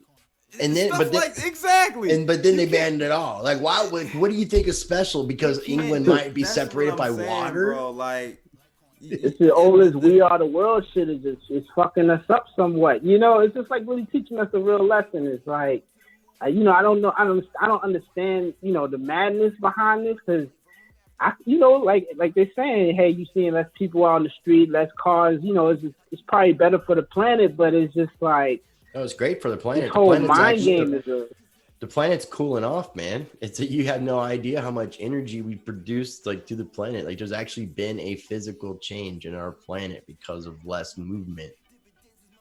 It's interesting theory. With all the global warming stuff, bro. I'm not talking about global warming and stuff like that. I'm just talking about how much.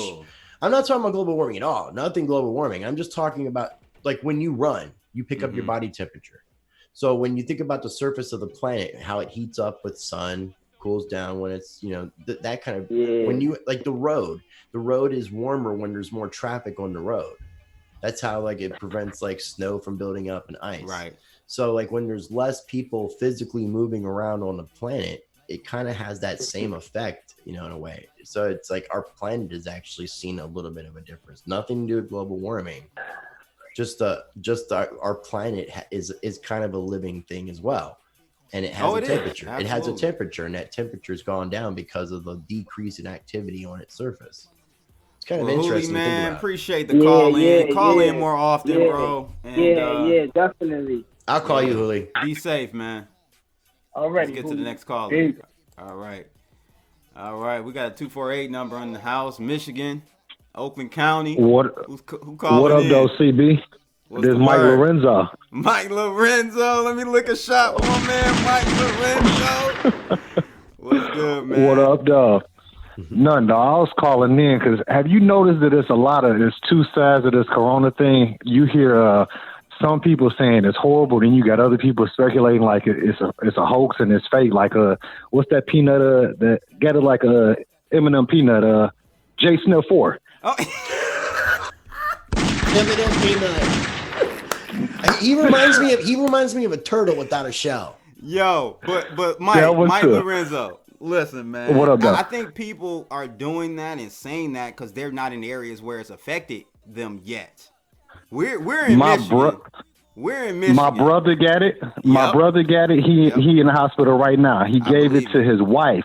Yep. She just ended up in the hospital today, and they confirmed that she got pneumonia with it. Yep. One of my little dogs, my workers, his dad had it first. He worked at the casino. Mm-hmm. The casino closed. He ended up getting sick, gave it to his mom a week later. Now my little dog got it, so all three of them sick. Man, it's all through my family. It's all through my family. It's real, though. You know what I'm saying? Like, it's real. Yeah, the only hoax about this is what they're doing in between behind the scenes right now while they got us stuck in the house. Yes. Now they're always gonna take advantage of an opportunity now. Oh, don't let a good crisis go to waste. Never let a good crisis go to waste. Never. I think life as we knew it 3 weeks ago, it'll never be the same again, man. I agree. Never, just ever, like 9/11. Just like 9/11. Things have never been the same since then, right? It's way bigger than 9/11 because 9/11 was isolated to. Oh, you're right. Yeah, no, right. But it I'm is a good saying, comparison. Right? Yeah. I'm just saying, like, as far as 9/11 softened us for this blow. Right. Remember before 9/11, dude, you could go through the airport with $100,000 on you. You can go through the airport with weed. Like, and that was your business.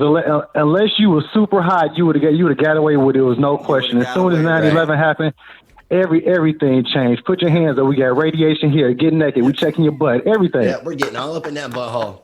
We're gonna get all up in it. We're gonna check it. It's crazy though, but like you said though, now it's a new set of liberties that are taken away with this Corona thing. What do you think? It's all liberties. Lorenzo, what do you think are the new set of liberties that are going to be taken away in this situation? They've been wanting our guns for one. The Second Amendment. It's a good thing we got Trump in there. That's one thing for sure. I know Trump ain't gonna let happen. He not about to let them take our guns. No. As long as he in there, they're not getting our guns. Okay, speaking of Trump, and I said this about 4 or 5, I think 4 live streams ago. I said, bro, I don't know if we're gonna have an election this year. What does that look like? Do you think we're gonna have an election this year? I don't know, because it seemed like dog can change everything. I was looking at something earlier. It was saying something about in New York, they gonna be able to go in and take anybody respirators and any extra medical equipment. They're gonna be able to like take it. If any private firm has some stuff extra and they didn't willingly give it, New York is gonna be able to go in there and take it. So I don't know what they're gonna be. I don't know what kind of executive order. I don't know what kind of martial law they're gonna pull. We living in times that we ain't seen before. Wow. Yeah, we were just talking to Rob that called in, Rice. And we were talking about, I don't know if you heard about this, Mike, the guy, I don't know what state he was in, but they came in and took all his masks, all his 3M. I saw that. Yeah, that looked ignorant too. He had a lot of stuff. They had a truck or two out there that they was filling up with this stuff. And I don't think that's right, man. That you can't. Menards price gouging it. Menards was price gouging and they still open. Guy. Oh, the sanitizer guy, right? I heard about him. Yeah, he had a bunch. He had a shit ton. He bought like 7,000 of them, didn't he? Yeah, he had like I think like a truckload worth. Yeah, he went around to different states. And it was a shit ton. And I think the government forced him to donate it. Forfeiture. Well, they made him do it in a donation because then he could at least technically do it as a tax write-off, so it doesn't like completely fuck him. But so dog is karma is real. So the dog ended up getting what he deserved after trying to capitalize off of this misfortune for everybody. But I'm saying they printing out all the money they want to get to their best friends. What's the difference? That's what I'm saying. Right. Exactly. No difference in my book. None. Yeah, seriously, but for the most part, man, that's all I want to touch base. It's just kind of irritating. Like, I get what you're saying. A lot of people in areas where it's not affected and stuff. I see some videos where even in New York where they showing hospitals is empty and stuff. Oh, you saw that video from the black dude in Brooklyn? Yeah. I saw that. I saw that last night. That's funny. Yeah, I saw Randall. I don't know how I came across that. I saw that video on Twitter. He went to the Brooklyn hospital, but it's not affecting Brooklyn. Oh, is that one? Is that the one where the guy's hands shaking and he's talking about people being put in a refrigerated truck or something? No. He's just walking up. He's walking around the campus at this Brooklyn hospital. He goes up to the emergency room. They're like, you can't film it here. You know, you can't. But yeah, it was pretty. But empty, I did see the video that my man was just talking about. It was actually 2 videos that they had the refrigerated trucks. I think it was outside of Brooklyn. Yeah, it was in New York somewhere. I don't know exactly where, but it was somewhere in New York. They had the refrigerated trucks. One of the videos had a high-low loading the bodies into the back. I saw that. But then at the same time, like me and CB said about several things, how do we know that those are bodies and that's not something for show? So I mean, it's just I know here in Michigan, I ain't know for sure. I'm like, I know Mike Lorenzo, you know, West, I don't know what hospitals your family has been going to, but when my father-in-law, my stepfather had to be rushed to the hospital because of COVID, my mom took him out to West Bloomfield and it was packed. Henry Ford, that's for the same reason. Yep. I got a family member that work out there, and when you had said that your girl knew somebody was a 37-year-old guy that died from it, my cousin that worked at that hospital last Thursday, it was a 37-year-old guy, black guy, Yep. that had no underlying conditions. Nope. He ended up dying that night. Yep. And I don't know if it's the same guy or not, but I don't know. He you know what I'm saying? I won't say online, but I'll hit you up and we'll talk, man. Because we got but obviously shit's bad in your area, dude. And I'm sorry to hear that. I didn't realize shit was that bad. And I can read between the lines very well, so I'm sorry. Yeah, and then like I'm hearing dealing with that. Oh yeah, it's a lot of people my father-in-law has it. My stepfather has it. My mother-in-law. I mean, it's just all through my. I'm getting it. Yeah, dude, it's fucked. Yeah, and then even the club scene, Duo, Teresa's Place, Flood. You know what I'm saying? Yesterday's everybody that was, you know what I'm saying, at those spots in like early March, the end of February. It's a lot of people that end up dying that was hanging out at those bars. Yeah, man, it's real, bro. Like I don't know if it's different strains. I don't know what the hell is going on. CB, what do you do? What are you both doing like to keep your immune system strong? Are you taking anything extra? No, I think I actually already got it. I already had it and recovered from it. You believe so? Yeah. While you were doing videos? Yep. Which videos were you doing when you think you had it? Well, you see how I wasn't doing as many videos the last couple of weeks, so I was resting a lot. Okay. But I'm gonna do a whole separate video on my whole okay. Cool. I didn't know journey this. through it or whatever. So yeah, I'll detail it all. But okay, I think for sure, I'm like 99% sure I had it. But so you're not worried about the possibility of contracting it again if you think you had it? I don't want to. I don't want to be. I don't know how to help with that yet, but I'm learning more every day. Stop, Google. Damn. God damn, man. That was some strange shit. CIA. I got Google. I'm not gonna let my guard down, and I don't want to. I want to stay practicing being diligent and careful. Well, I mean, are you taking anything though? Oh, I mean, I've been taking elderberry. Okay, I mean, are you a little bit, but are you not? Okay, so because I've been personally doing like vitamin C, vitamin D3, my multivitamin. I've been taking a mycelium fungus blend that's got the issue though is I know you could take too much. I know you can. No. I'm not saying any of that. What I'm saying is this is a virus that our bodies have never dealt with, and that's the scary part. Like, well, what about the talk of a vitamin C deficiency? Like a vitamin C deficiency could be part of the problem why some of these people are having issues. That's the thing. Like, it's one of those things, right? And I usually am very good with vitamins and taking stuff, right? But even if a person takes vitamins, is very healthy, they take all the type of vitamins they're supposed to, and their body is good, you still end up getting a cold every once in a while. It may not be every it's not year. Perfect. It's not perfect, but it's preventative. It's preventative. It's preventative measures, and that's the same thing with this corona thing, though, right? Because you're eventually going to catch it. It's just now. What about the studies? The studies that I've been hearing about with this drug chloroquine that apparently. So my stepfather was on it. Did it help him? Did it work? No. Not so at all. Listen, I'm gonna tell you. And I had an argument with a guy. I'm like, was it chloroquine? Was it it was hydrochloroquine, and they do the Z. They do the Z pack. You only can do that once though. Right. And then there was the other drug. I forgot what it is. So it's it's a combination of three. But the quinine has something to do with the chloroquine, right? I don't know, but they put them on because it's in a tonic three water. Mixed. Yeah, they put them on the three, right? That's supposed to just cure it and everything. So it's supposed to. It's I don't know that it's a cure, but it's supposed to help with bringing all the other symptoms and alleviate things and make things better. But I don't think it's supposed to be the cure. Yeah, so it didn't work for him. He went. My mom took him because he started like it's a progress. And this is the thing. Like I said, I'm gonna get into the details because it's really literally I don't know, Mike, if you know, since you know people who've been sick from this.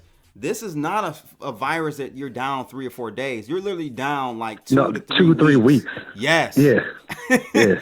Like wow. seriously, it's like it's a phase. It's a phase that you go through. You know what I'm saying? Wave up and down. Like you'll get real sick, you get better, then you get real sick again, and you get better, and you get real. And it's just like this for 3 weeks, bro. When are you gonna make this video, man? Because I really really like to see this information get out there as soon as possible.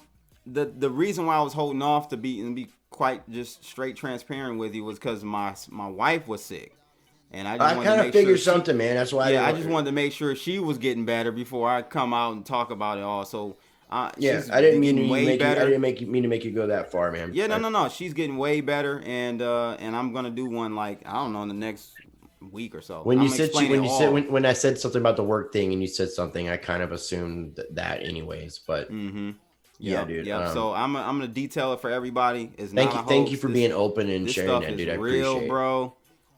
You don't know. You're right. Like you most likely not gonna die from it, but when you get sick, like they kind of gloss over the fact that okay, they only look at the people that die and say, oh, everybody, only X amount of people died. Everybody else is fine. No. When you get this, bro, it's gonna be probably if you get sick from it. There's a percentage that don't get too sick from it. But if you get sick from it, it's probably the worst flu-like virus you've ever had. Yeah, because everybody's saying that you have no energy at all. Like you think about being able to get up to go to the bathroom, but you cannot physically make it to the bathroom. You have no energy. Like it's not there. That's why my mom with my stepfather, he's a big guy.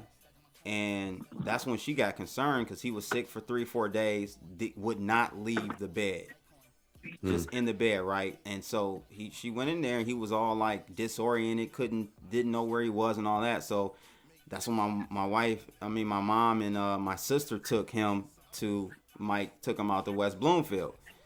They took him in. They didn't. So as you know, Mike, they don't let you come into the hospital, and this is protocol. No, you can't. You dropping them off. You just dropping them off. You can only drop them off. They on their own. Right? And they on their own. So my mom had to drive all the way back home. She's worrying. They end up discharging, not keeping him overnight. So he comes back home, right? And that's the time they gave him the 3 mix, the chloroquine and whatever, Z-Pack and whatever. So he goes home for a day or 2. More had to go back, and now same thing with my brother. Now he's admitted. Now he's in the hospital. He's doing better. He's not like on ventilators or nothing like that. He's doing better, and hopefully he'll be coming home like tomorrow or something. But yeah, so it seems like he's gonna pull through with everything. Yeah. That's awesome, dude. Glad to hear that. But that's the same thing to have my brother. It was like they called his wife right back to come and get him. And then it's like in between that, she had already started feeling a little sick when she had dropped him off. She was feeling, not that good. But in between that day or two, she got worse to where they sent him home. He went back the day after. They finally kept him there. And then 2 days later, she ended up, she's in there now. So as of today, she's officially back in there, like with him. And it was the same thing. It was like you just drop him off and you just hoping that you will hear from him sometime soon. Bro, I went out to my mom's last night and just visiting with her, and that's all she was doing. Continue to call the hospital. You got to call, through the nurse to then get him to the room because my stepfather's phone was dead, so she couldn't get directly in touch with him. And that's how it is. You just worrying all night. You don't know because you can't go up there and visit. Right. Is it because they're worried about people getting the virus, or because they're saying there's too many people there and they don't want extra bodies in that place? I don't know. I didn't know what the excuse would be. Like Junior said, 20% require hospitalization. That sounds about right, man. A lot of people that's been getting it here have been going to the hospital. They don't die, but dude, that's serious and scary stuff.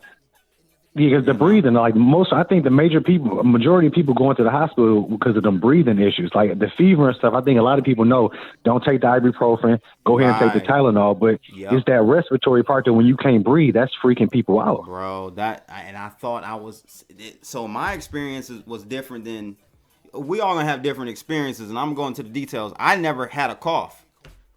I never had a cough. I just had the worst headache for 3 days that humanly is possible. Like it's almost I've been like having hallucinating. I've been having some really bad headaches, but my allergies too have been bothering me. So it's been tricking the fuck out of me. And I'm sure everybody's in that mode. Like, I'm sure everybody's in that mode as far as, knowing or not. That psychosomatic thing. Like, I'm going to go through the whole thing because, like I said, for me, and I think I know the source of mine, and I'll reveal it in the video. It's gonna shock people. It's not even from my wife. I think this source got all of us. But anyway, it started like 5 weeks ago. 5.5 weeks ago is when this started. Because everyone that I know who they first got sick for like 2 or 3 days. They got dizzy spells and got a little sick under the weather. Then it went away. Then a week and a half or so later, it comes back. And then that's when the real symptoms start. And that's when you really get sick. And then that's when the countdown, you can officially say like, okay, I'm dealing with COVID for 3 weeks. So it literally is like a 4.5, 3 week, 5 week process. It's crazy, man. It's crazy. Hey, but to answer my main question, it's on as far as what I was taking. I was doing vitamin C. I do vitamin C every day. The extra C packs, at least 1,000 milligrams. I do hot lemon water, and then since it's a respiratory issue, I just been steaming the lemon peels and orange peels over the stove and inhaling that for about 5 minutes every day, just trying to open myself up some. With plenty of water. Yeah, I've heard a lot of, I've not heard what you said, but I've heard a lot of people just trying to do like breathing exercises where they're using the full lung capacity. Because I've learned in this, like kind of like UCB where you're learning a lot of medical stuff, that we tend to breathe from the top portion of our lungs.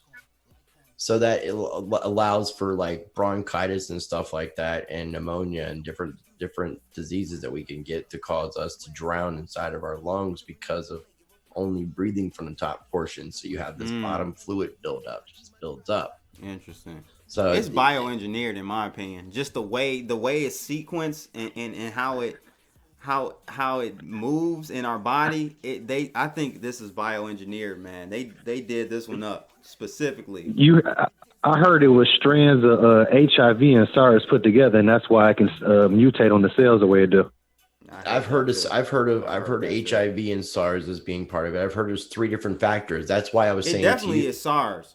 Well, that's why I was saying to you about people being able to contract it another time, because if you get the SARS version or something, then and you get past that, then you could get the HIV version. That was the way I was understanding it, because there's not enough information out there, man. Yeah, I know. I don't think it's that the HIV part of it, from my understanding, is, and I'll try to leave a link for people to check out, is actually a doctor from here, Mike, real smart guy. Watch out for the airborne AIDS. Yeah, it's not. What they did was they took a sequencing, a portion of that RNA or whatever from HIV, and placed it into the SARS of it. So like gene splicing, basically. Okay. Right. So that gave it a characteristic where it would like bioengineering. It would stay dormant. Yeah, it was bioengineering. It would stay dormant for a while, like HIV can be. It stays dormant for a while you're contagious, and then sprouts up. And that's the worst. That's the worst of all worlds, man. You at least wanted to be where, like a flu, with the flu, you get sick a day or a day and a half after you contract the flu, whatever flu it is. You show symptoms. So it's easy for you to say, I'm just going to fall back and stay at home. With this, literally, it could be 14 days, 20 days, and you have little to no symptoms, and you're spreading it. Yeah, that's crazy. Insane.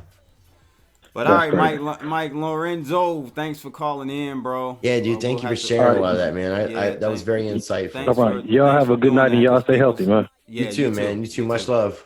Peace.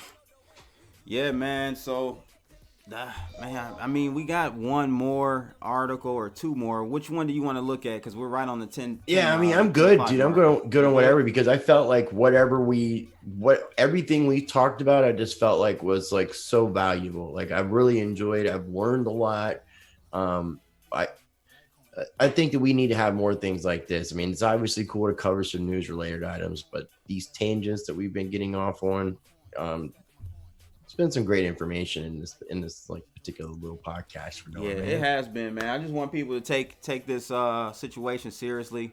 No, that's why I appreciate you being transparent. The country wouldn't go to these extremes, not even from a federal level, on a more local level, statewide. They wouldn't do this stuff if it wasn't a serious issue. I'm not saying you contracted, you're gonna die, but what I'm saying is it is something that we should take seriously. Eventually, a lot of people, I think most people will get it, even if it's not the first wave. You got to think when we ease up, Rice, on this lockdown. That's when the second wave is going to come. Well, okay, so that's what they've done in China. So should we be expecting a second wave to hit China? Absolutely. It's happening now. They're just covering it up. Yeah, it's happening now. I mean, I'm talking to people out there, man. What are they saying? Everything's cool. Where are they at? One's in Shanghai, and I don't know who the other one. Okay, one of them works with the OKX marketing team, and the other one is at the EliPal hardware wallet factory. Where is that? I don't know. I just know it's in China. I don't know what specific part of China, but yeah, I'm hearing in Wuhan. But the Shanghai thing, she's making it sound like everything's great. Like she's like, just trust your government, you know. And like, well, yeah, Shanghai didn't get hit hard in the first place, though. So that's the same scenario where, you see what I'm saying? Yeah, I get you. I get like what here you're in the saying. States, my man said in Sacramento, everything's Gucci. It probably is. I'm not so it was you're a liar. like, yeah, that makes sense, dude. Yeah. That's okay. So yeah, but I mean, I'm still not hearing much right now. And where are you? I mean, if you care to reveal. Oh yeah, no, I'm in Winston-Salem, North Carolina, man. Okay. I'm transparent, motherfucker, man. Okay, yeah, Winston. So yeah, you. Yeah, I mean, we have cases. My best friend is in Charlotte, and he's in Queen. Yeah, Charlotte would be about an hour and 20 minutes. It hasn't heated up out there. It hasn't really heated up a whole lot. I mean, it's just minimal cases. Right. But I am hearing of people like, you know, I don't mind disclosing this. So it's April 4th. In 25 days, it would be my birthday, and I'll be 45. And apparently there's some people who are my age around here who have contracted it. Okay. There's even a neighbor downstairs who is a younger girl who actually was diagnosed with multiple sclerosis. My mom had MS. You know, it's an autoimmune disease that affects your immune. It breaks down your immune system where other things can, you know, simple things like flus can kill you. Yeah. So she's had to really sit down and quarantine, and there's been some situations where people she's been around have gone out to people's houses over the past couple of weeks, come back, and they're roommates, and now this girl is sick. We're not sure if she's got COVID. She's went to get testing, and tell me if this is correct. And the testing that they're doing here in North Carolina, and where I live in Forsyth County, they're telling her it's a 7-day result to find out if you have it. They must be sending it back to CDC.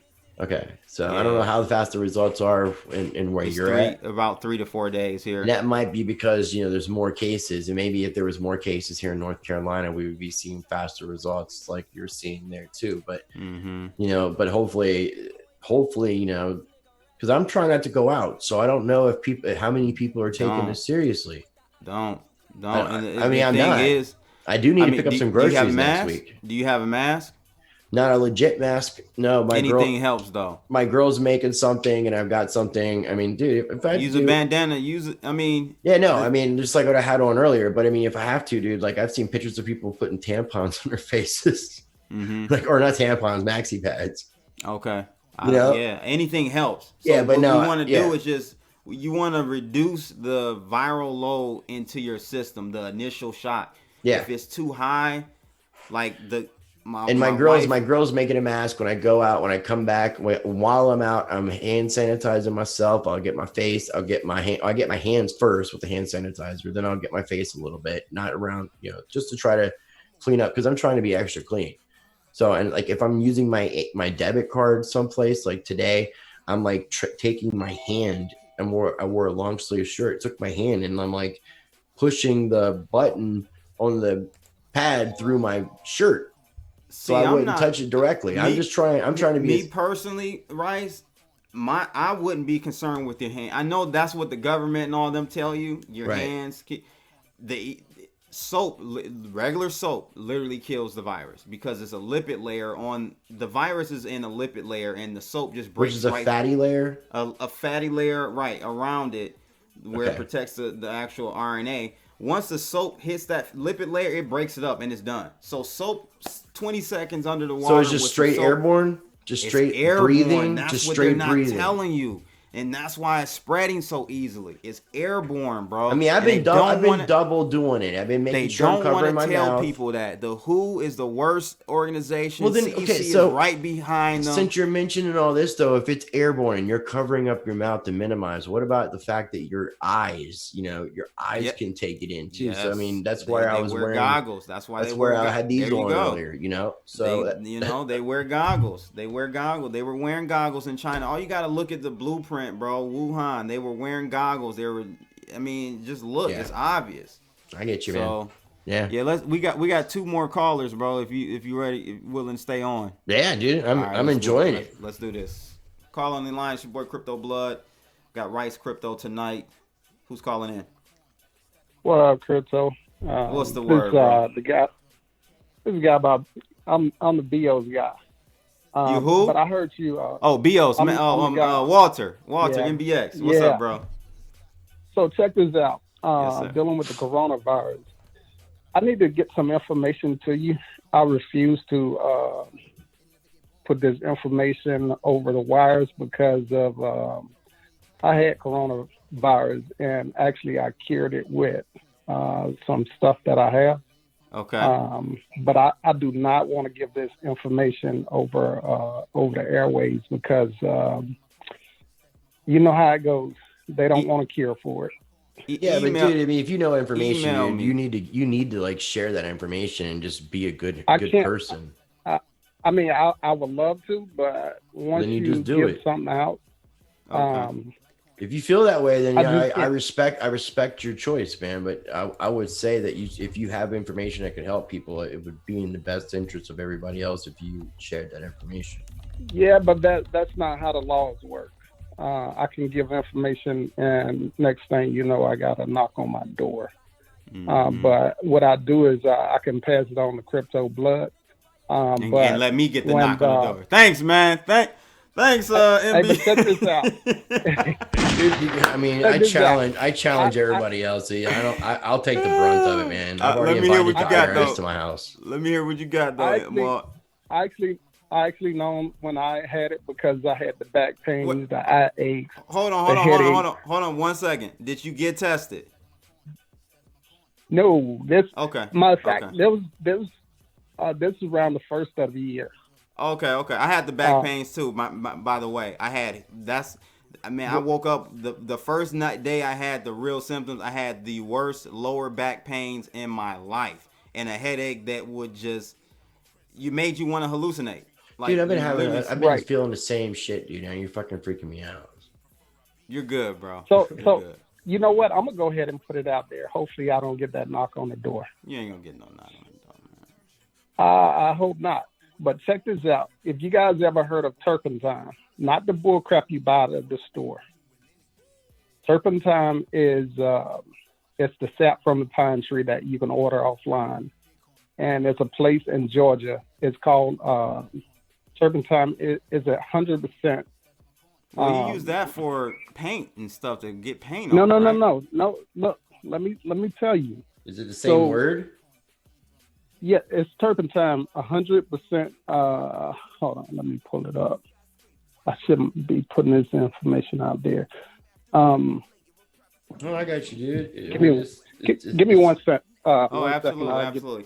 So while he's getting that, another thing that is true, I forgot to say this, but lower back was on fire, right? So then headache, crazy for 3 days straight. Eyes felt like they were gonna come out my face. Like it felt like something was pushing my eyes out my face. Okay, I got it for you. What? It's called Pure Gum Spirit Turpentine. you can't buy it out of the stores. If you get anything out of a regular store, you're getting some bull crap that's going to kill you. And what I've done, I took 1 teaspoon of turpentine and mixed it with sugar, and I took it that night. Sugar. And because what turpentine is turpentine kills off bacteria. It actually kills off bacteria. It kills off fungus. If you know anything about parasites in the body, it kills off parasites. Yeah, I'm reading it's a parasite cleanser. Right, and like I said, I took it. I'm reading something here where it's really easy about directions and talks about how it's supposed to do. Yeah, I mean, guys, ladies and gentlemen, what Walter is saying is not medical advice at all. Exactly. I would advise not listening to this. Just giving the disclaimer. That's all. So go ahead. I agree with that. What you can do is ask your if you have any elders around, you can ask them about it. And they actually took it off the market years ago. Amazon sells it though. You could buy it on Amazon. But my concern though, Rice, is that I know turpentine for paint thinner, paint removal. Right. So people got to be very careful with what they're. Yeah, well, I mean, just listen. What I'm like, this one thing I'm saying. It says you take a spoon. I'm not going to go all through the directions, but it's basically talking about a combination of things that you would do, and then you would swallow it, follow it up with a glass of water, and then you would wait an hour. Then you eat a meal, and then apparently its effects would take place. So it's. Yeah, I mean, I could see where people have used this stuff for a long time. I mean, there are a lot of like older medicines that people have used that are like oils and things that kind of almost like Chinese medicine. This kind of reminds me of what you were saying. Did you guys watch Contagion? I remember that. Let me get we got my man 10 Pound in the building. Let me show him some love here. 10 Pound, what's good, buddy? The reason I mentioned that real quick though is there's a natural herbal medicine. Can hear you. All right, bet. There's a natural herbal medicine that was in the movie that they were actually using for this, and it's actually something that's being used in China right now. It's called forsythia. It's kind of interesting. Interesting. Yeah, sorry. I just wanted to get that out, dude. I'm sorry. Oh, absolutely. But now it's all you, and I'm going to shut up. Well, 10 Pound. Bro, man, it's all good, man. Actually, I just want to give you a shout out, bro. We met up in Philly not so long ago. I actually got your card right here, bro. Yeah. I remember. I remember you. Yeah, man. We're at Anarchadelphia, man. You weren't at Coinvention though. No, I stayed around. I went to Anarchadelphia and then the Bitcoin Ben meetup, and then I couldn't stay an extra 5 days at that point. So I feel it. Yeah, I completely understand, my dude. Yo, so 10 Pound. Remember when I had you? Matter of fact, it was the week I had you on for the first time, and we got off the air. What did I tell you? Yeah, things were about to get a bit serious. No, remember I was like, yo, I was like, man, I don't feel good. Remember yeah, you did say that. Yeah, that was the first day. That morning, I woke up with the horrible back pains and headache. I've been having bad back pains. I've been having headaches. I've been taking naps, dude. I mean, I have lower back problems, and I normally take ibuprofen, and I haven't been taking ibuprofen because of what they've been saying. So I've been feeling all this pain more. So no, you need to take Tylenol. I know. So I've been taking Tylenol, but I've been trying to minimize that and just deal with shit. You got to do it. I'm not a Tylenol person. That's how bad it was. You can ask my wife. Like, she doesn't even take Tylenol, so we don't take stuff like that. We let the body, because you don't want to have your body get used to taking those types of things every time you have a little ache or pain. You want to let the body naturally, take care of that. But so I gotta ask though, crypto, what? Like, how long did you fight this off? Like, this is it's been about 3 weeks, right? 2.5 weeks now. Okay. I'm like just about done. I'm like finally getting back to being normal. I lost my. I had it because I lost my smell. I lost the taste. You didn't get it from that mask, did you? Damn. Huh? You didn't get it from that mask, did you? No. Okay, because I'm just thinking you got that mask about 5-6 weeks ago. No, I got the mask like a month, like 2 months ago. Okay. I got the mask like way longer. Yeah, so I lost my taste, lost my smell, so did my family. Like it went through our family. So yeah, so I'm good now, but it's a scary virus. It's a scary virus. Oh shit. It's a scary virus. Bro, but not that's everyone insane. loses their taste and smell though.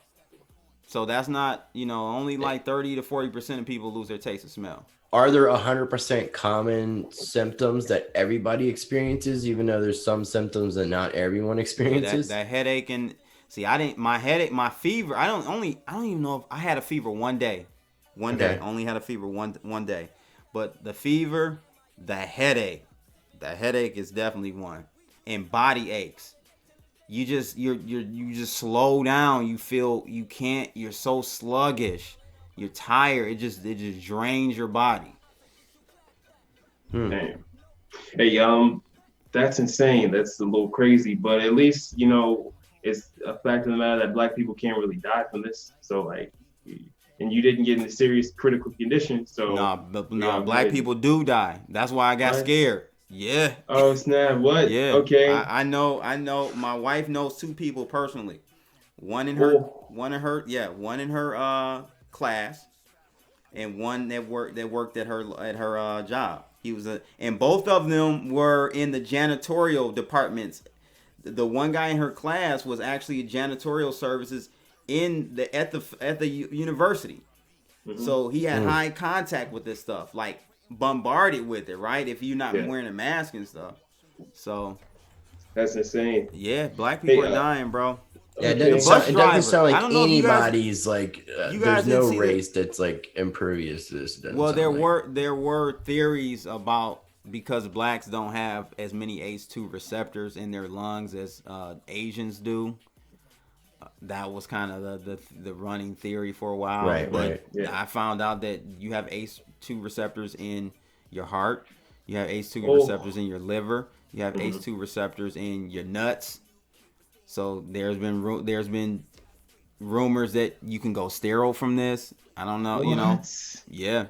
Oh wow, that's some man. And you talk about bioengineering, man. That's some fucking agenda. Ain't it, man? Dude. Oh my what god. Dude, I mean, it's like this whole thing is just like a field day for conspiracy theorists, man. It's so hard to decipher what the fuck is going on. It's weird, bro. I mean, dude, that's crazy. Oh shit! So now I know why everything's being shut down, bro, and people are freaking out. No, it's real. Like that's what I'm saying. Like my state is number 3 now. We passed California. Okay. Do you live in Philly, dude, or where do you live? Oh, me or him? You. I live personally in Virginia, man. I'm out from the cut. Okay, I didn't know. I'm from Manassas, Virginia, originally. You should hit me up. Dude, yeah, man. You're over my neck of the woods, man. I'm like 10 minutes out from Manassas. Hit me up on email, man. Since you got my contact information. Yeah, bet, dude. I didn't know you were that close. Get out of here, man. Like the area code on your phone number is not. Local, I live in North Carolina. I'm just from Manassas. Okay, now if you've heard of a content creator named Hashoshi. Nah, I've heard of that. Yeah, he lives up that way. He's done some Ethereum development and stuff. He's a cool dude. He's yeah, I like him. He's a good dude.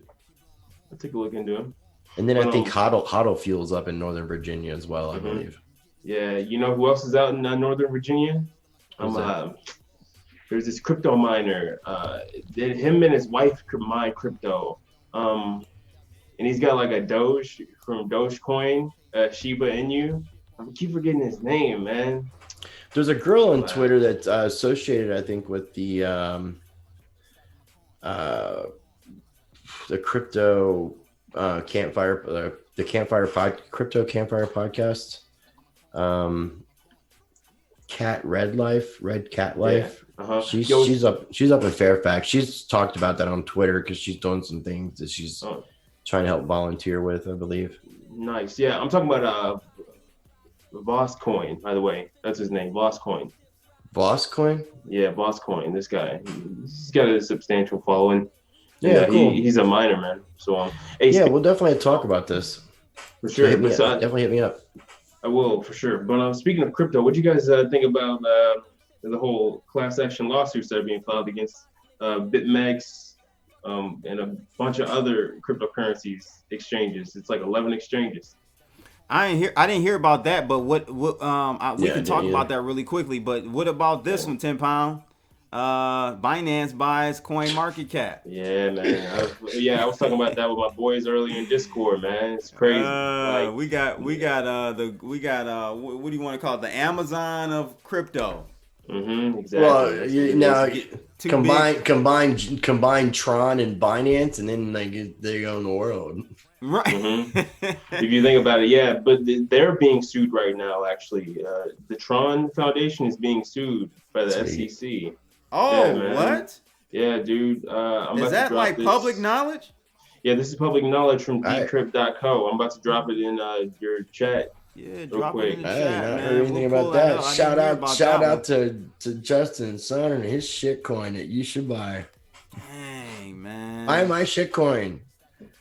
I'm just waiting for Ripple to get the knock on the SEC door. I'm sure they already have. They're just kind of keeping it under wraps right now. They could too be doing they could be working within a system and trying to help out some of the things they're doing. So there's a centralized entity. So if we wanted to see the introduction of CBDCs and digital dollars, in a sense, like XRP could be a technology that could be utilized. So you grab somebody by the balls and you're like, hey, we could just shut you down, or you can work with us. What would you choose to do? Yeah, I'm not asking you, what would you choose to do? I wouldn't want to be in that situation. Wait, hold on. Wait, this is a class.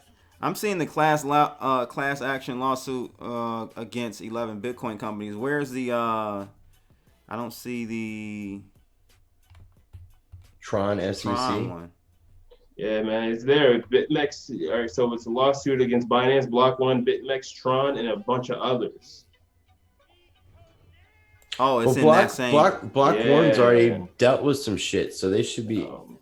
I'm aware. Yeah, they paid their little fine, and they should be okay, shouldn't they? Yeah, exactly. What does red wedding mean? That's exactly what they're calling it, the lawsuit, man. In theory, they're calling it a blanket class action lawsuit. So one company already settled with the SEC over an ICO, and that is Block One. In the lawsuit, you're focusing on the selling of cryptocurrency tokens, which are claimed to be unregistered securities. Yeah, that was already done with Block One. Yeah. But when it comes down to it, though, man, Binance is becoming the Amazon of crypto, even though Amazon already has man. Yeah, I don't like it. They're getting ready to have a stronghold on everything. Not only that, my guy, they're also coming out with a phone. Most people don't realize that. They're definitely trying to, in a sense, do kind of what Facebook was wanting to do with Libra, but without going through the proper procedures to do it. They're trying to have their coin be used as a currency, and they're trying to create a lot of use case, and they're trying to work with companies. It's insane. I'm not a fan at all. Not a fan. This joint is not playing, dude. Look, it's there are 42 defendants in more than a dozen countries, including British Virgin Islands, Canada, Cayman Islands, China, Estonia, Hong Kong, Israel, Japan, Malta. So it's a bunch of people suing them. It's not like them getting in trouble with governments. It's a class action lawsuit, meaning it's a bunch of people from all around the globe. It's not just government.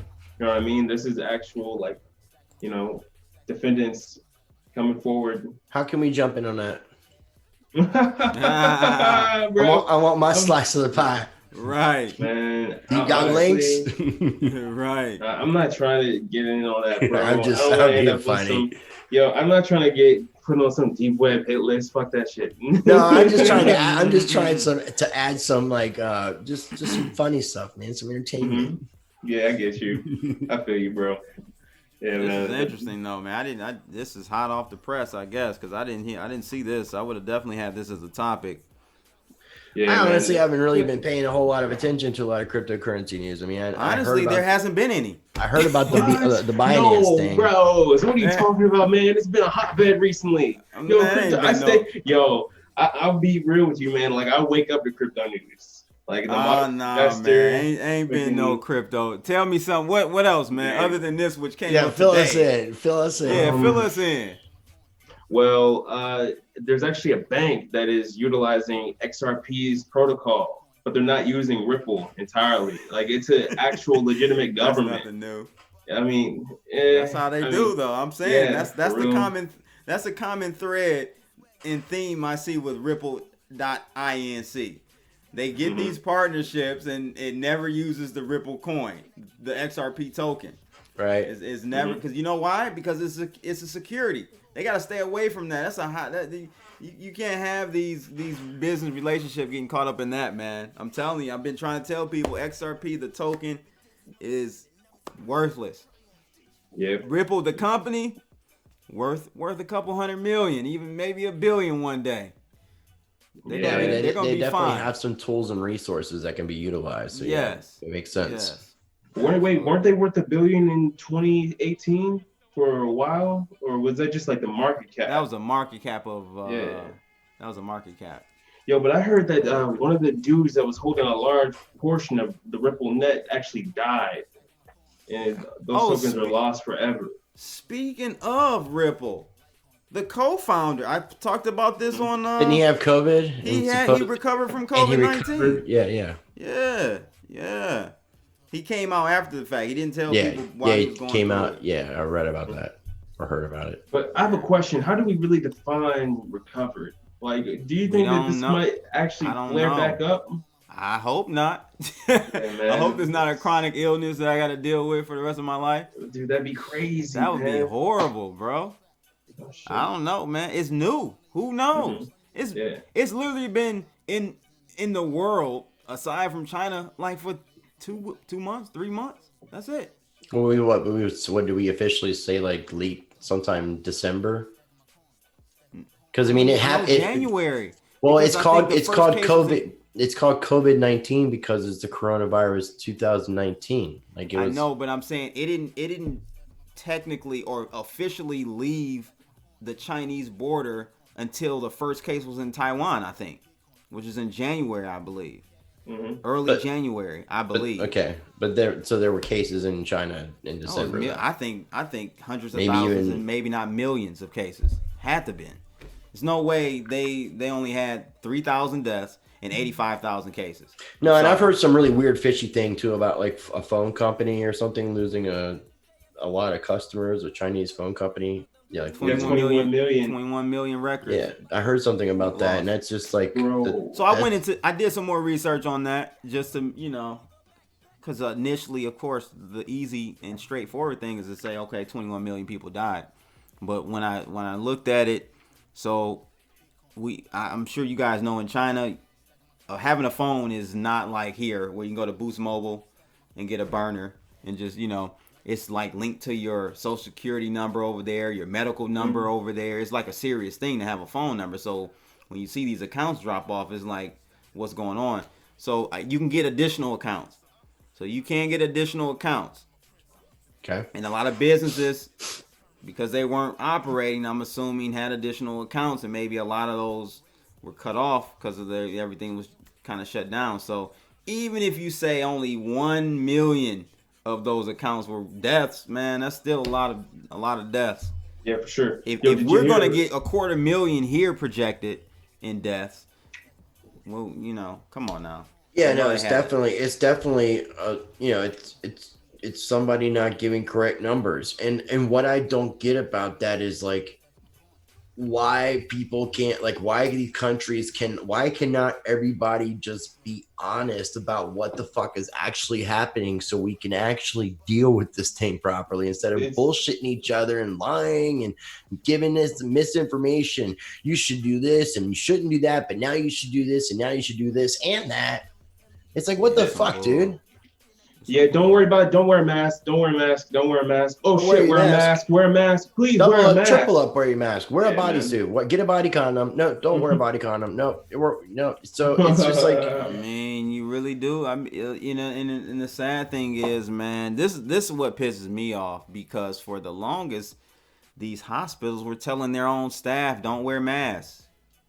And in a lot of situations, it was predicated on their accreditation. I didn't know this. Like your accreditation, there's certain Would things this you be can like and something that can't happened do. to your wife? Did it like some of her superiors tell her not to wear a mask and she got sick because of her advice of her superiors? You're supposed to know what the fuck they're talking about. Oh, the superiors, her supervisors and stuff were not in the office. They were all conveniently gone. Wow, that's outrageous. Hey, fucked. Hey, did you guys hear about China ordering 200,000 body bags? Yes. Or what about those mass burials that we keep seeing in Iran or Iraq? Iran, yeah. I think, man, to be honest with you, we're getting the real numbers, right? So you were talking about like I want just the facts. Well, I mean, you look at Italy. You know, I don't know why Italy has a death rate of 10% officially. Right. That's official. Probably higher than that. It seems like it would be higher the way we're talking. It's probably higher than that, but I'm just saying like those seem to be real numbers from a country that didn't take it seriously at first. And we're just now kind of taking it seriously. As a country and our government, yeah, and I think most of society. But people, yeah, exactly. The government. But it's because of the way our government handled it. I mean, like, when you got someone like who's supposed to be the president, regardless of the fact that it's Donald Trump, because he's saying all this different stuff, like, I can see why the kids, the college students thought it was cool to go down to Florida for spring break with all the back and forth shit that Donald Trump kept saying. Don't go, it's cool to do this. It's cool. It's fine to do this. It's not cool. More importantly, Donald Trump, but more importantly, what the people who had the credentials to know what was right or wrong were saying. What Donald Trump says, okay, but he's not a virologist. He's not an epidemiologist. Right. But you got Dr. Fauci or whatever, and you got Dr. Bricks up there, and they're saying that what you're talking about. It's ridiculous. You got the Surgeon General, black dude, up there telling people don't wear masks. Who said? Who the fuck? Like what the fuck? Who does this, dude? We're talking about a respiratory virus. Right. Yeah. But common sense would tell you if you're talking about a respiratory virus, having anything over you is better than nothing. I don't understand. Yeah. See, it's government competency, my guy. And like I said in your Twitter DMs, man, people aren't going to trust anything these motherfuckers going to be saying in the future. Well, that's good. Hopefully, that's good. Wake up, that's world. Good. Catch up. Come join the club. That's why I know it's not. Hey, but you know what, fellas? That's why I know it's not like some conspiracy for them to try to do this to kill people, because they're not doing it right. This ain't the way you get people to line up and believe in your one unified message if you flip-flopping. Yeah. This is people. These dudes are literally, they don't know what to do. They're panicking. That's what this shows me. When you do such a flip like that, this is not planned. This is not a plan. You're panicking. You don't know what the hell to do. Or you're just straight playing dumb. Bro. I do try to stay open, a little bit minded to all possibilities. I get you, Rice, as well. But here's the thing, bro. Like, they're just now telling people in the government to go to deep underground military bunkers to hunker down, bro. If they're actually paying attention to what was going on in China with their major spying apparatus and their satellite technology that they've had for a long time, and we're actually spying on what governments are doing overseas, especially China, their communications. Like, bro, they would have legitimately had to jump on this way earlier, been super prepared, been stockpiling a ton of supplies, bro. But they haven't been. They probably weren't, They probably just weren't. It makes no sense, bro. It's just so hard to know. It's so hard to tell. It's sad. And I really feel bad for the medical staff, the frontliners. Yeah. I feel so bad for them, man. They're dying left and right. It's not fair. I appreciate people. I appreciate people putting their lives on the line, but it's not fucking fair, and it's not cool. It's not at all. People shouldn't have to be in this position. Dude, this is like a World War event, man. Like, this is insane. Well, technically, we are technically in wartime. I mean, even though we don't technically have like a physical enemy, we are treating this as wartime. Mm-hmm. Well, I gotta say this, man. Like, a lot of people don't really understand that America's been bombing 8 different countries for a long time. A while, bro. So like we're already in World War III. You know what I'm Not, saying? not even the bombing, just the creation of the Federal Reserve and the power of the U.S. dollar, the petrodollar, what Nixon did with the Nixon shock. Mm-hmm. There's so much shit that can piss people off, man. We have done nothing but piss the world off. Yeah. I mean, we pissed off the world so much that a bunch of nations got together and formed their own like kind of central banking system, the BRICS nation, to get away from all this stuff. Like China was starting to sell petro and had the petro yuan. You know, you're starting the relationships between Saudi Arabia and the United States like, dismantling. You know, what's interesting about that, and also the price of crude oil, which is a completely another rabbit hole in conversation, is like, is there a possibility of the end of crude oil and an introduction of, you know, better sources of energy? You know, absolutely, man. Because I've been hearing so much talk about cold fusion being brought up and all these other different things. I mean, is there a lot of suppressed technologies that are going to be brought forth, and that's why we're letting the crude oil market happen like is what's happening? Dude, I think crude oil is a couple of things, but one being, you know, crude oil kind of equates to, you know, world output, world GDP, right? If we're doing a lot of stuff, we're making a lot of stuff, we're using more crude oil. We're not doing nothing. It's been a world lockdown. For sure, and if we're shipping things, like I believe that like every item that's in your house has been transported with oil. So if you're shipping a lot of things, then like your oil prices is going to be sky high, you know? So in fact, the central banks around the globe are actually bailing out the oil industry right now. I kid you not. Like right now as we speak. Shout out to my man, I don't know how to say his name, Zowarman. I don't know if that's correct. Sorry if I'm mispronouncing that, but he sent me a super chat and suggested we read Herbal Antivirals. By who is this? Stefan Harad. So I'll drop a link. Maybe you guys can check this out. I've never heard of it, but he's suggesting that we read this one. Let me drop this link. Check that out. I can't even drop it because it's too long. Let me see if I can get a shortened version of it. But I'll drop that in a second. But yeah, just wanted to put that out there for you guys. Yeah, man, I really enjoyed like this whole like evening. Has been really fun conversation, and yeah, always is, man. Last time you were on was nice. Yeah, I always have fun with you, man. Yeah, no doubt. And if people have not checked out my channel and seen the conversation that we did yesterday with Tim Pachote, the Liberty Advisor, it is up. So make sure you check me out on YouTube at Rise Crypto and check out drop the video. a link in the description. I mean, in the chat room if you can. Yeah, I'll do that. Dang, this link is too long too. That's crazy. Stuff on purpose, man. Let me see. I can't even. There's no even share button on here. This is weird. I really hope that just everybody's search doing it, everything people. they can to be safe. Can you repeat the information again? Yeah, I'm dropping the book in the chat room now for people so they can check it out. It's this book on the screen. You guys see it, Herbal Antivirals. Heal yourself faster, cheaper, and safer. Yeah, man. So yeah, any last words? 10 pound first. Buy the dip. In crypto? Yeah. There's a dip everywhere. Yeah, you gotta define dip. Like this whole our dip. Life is a dip right now. Like yeah, I get it. Yeah, man. But BTD, you'll know when you see that 25% bloodbath, 50% bloodbath come through. Buy that dip. BTD. That's the way it is. Yeah, no, I hear that, man. I hear that. My man. Rise Crypto. Man, I just want people to stay safe and healthy as possible. You know, do what you can. You know, follow the social distancing and self-quarantine stuff.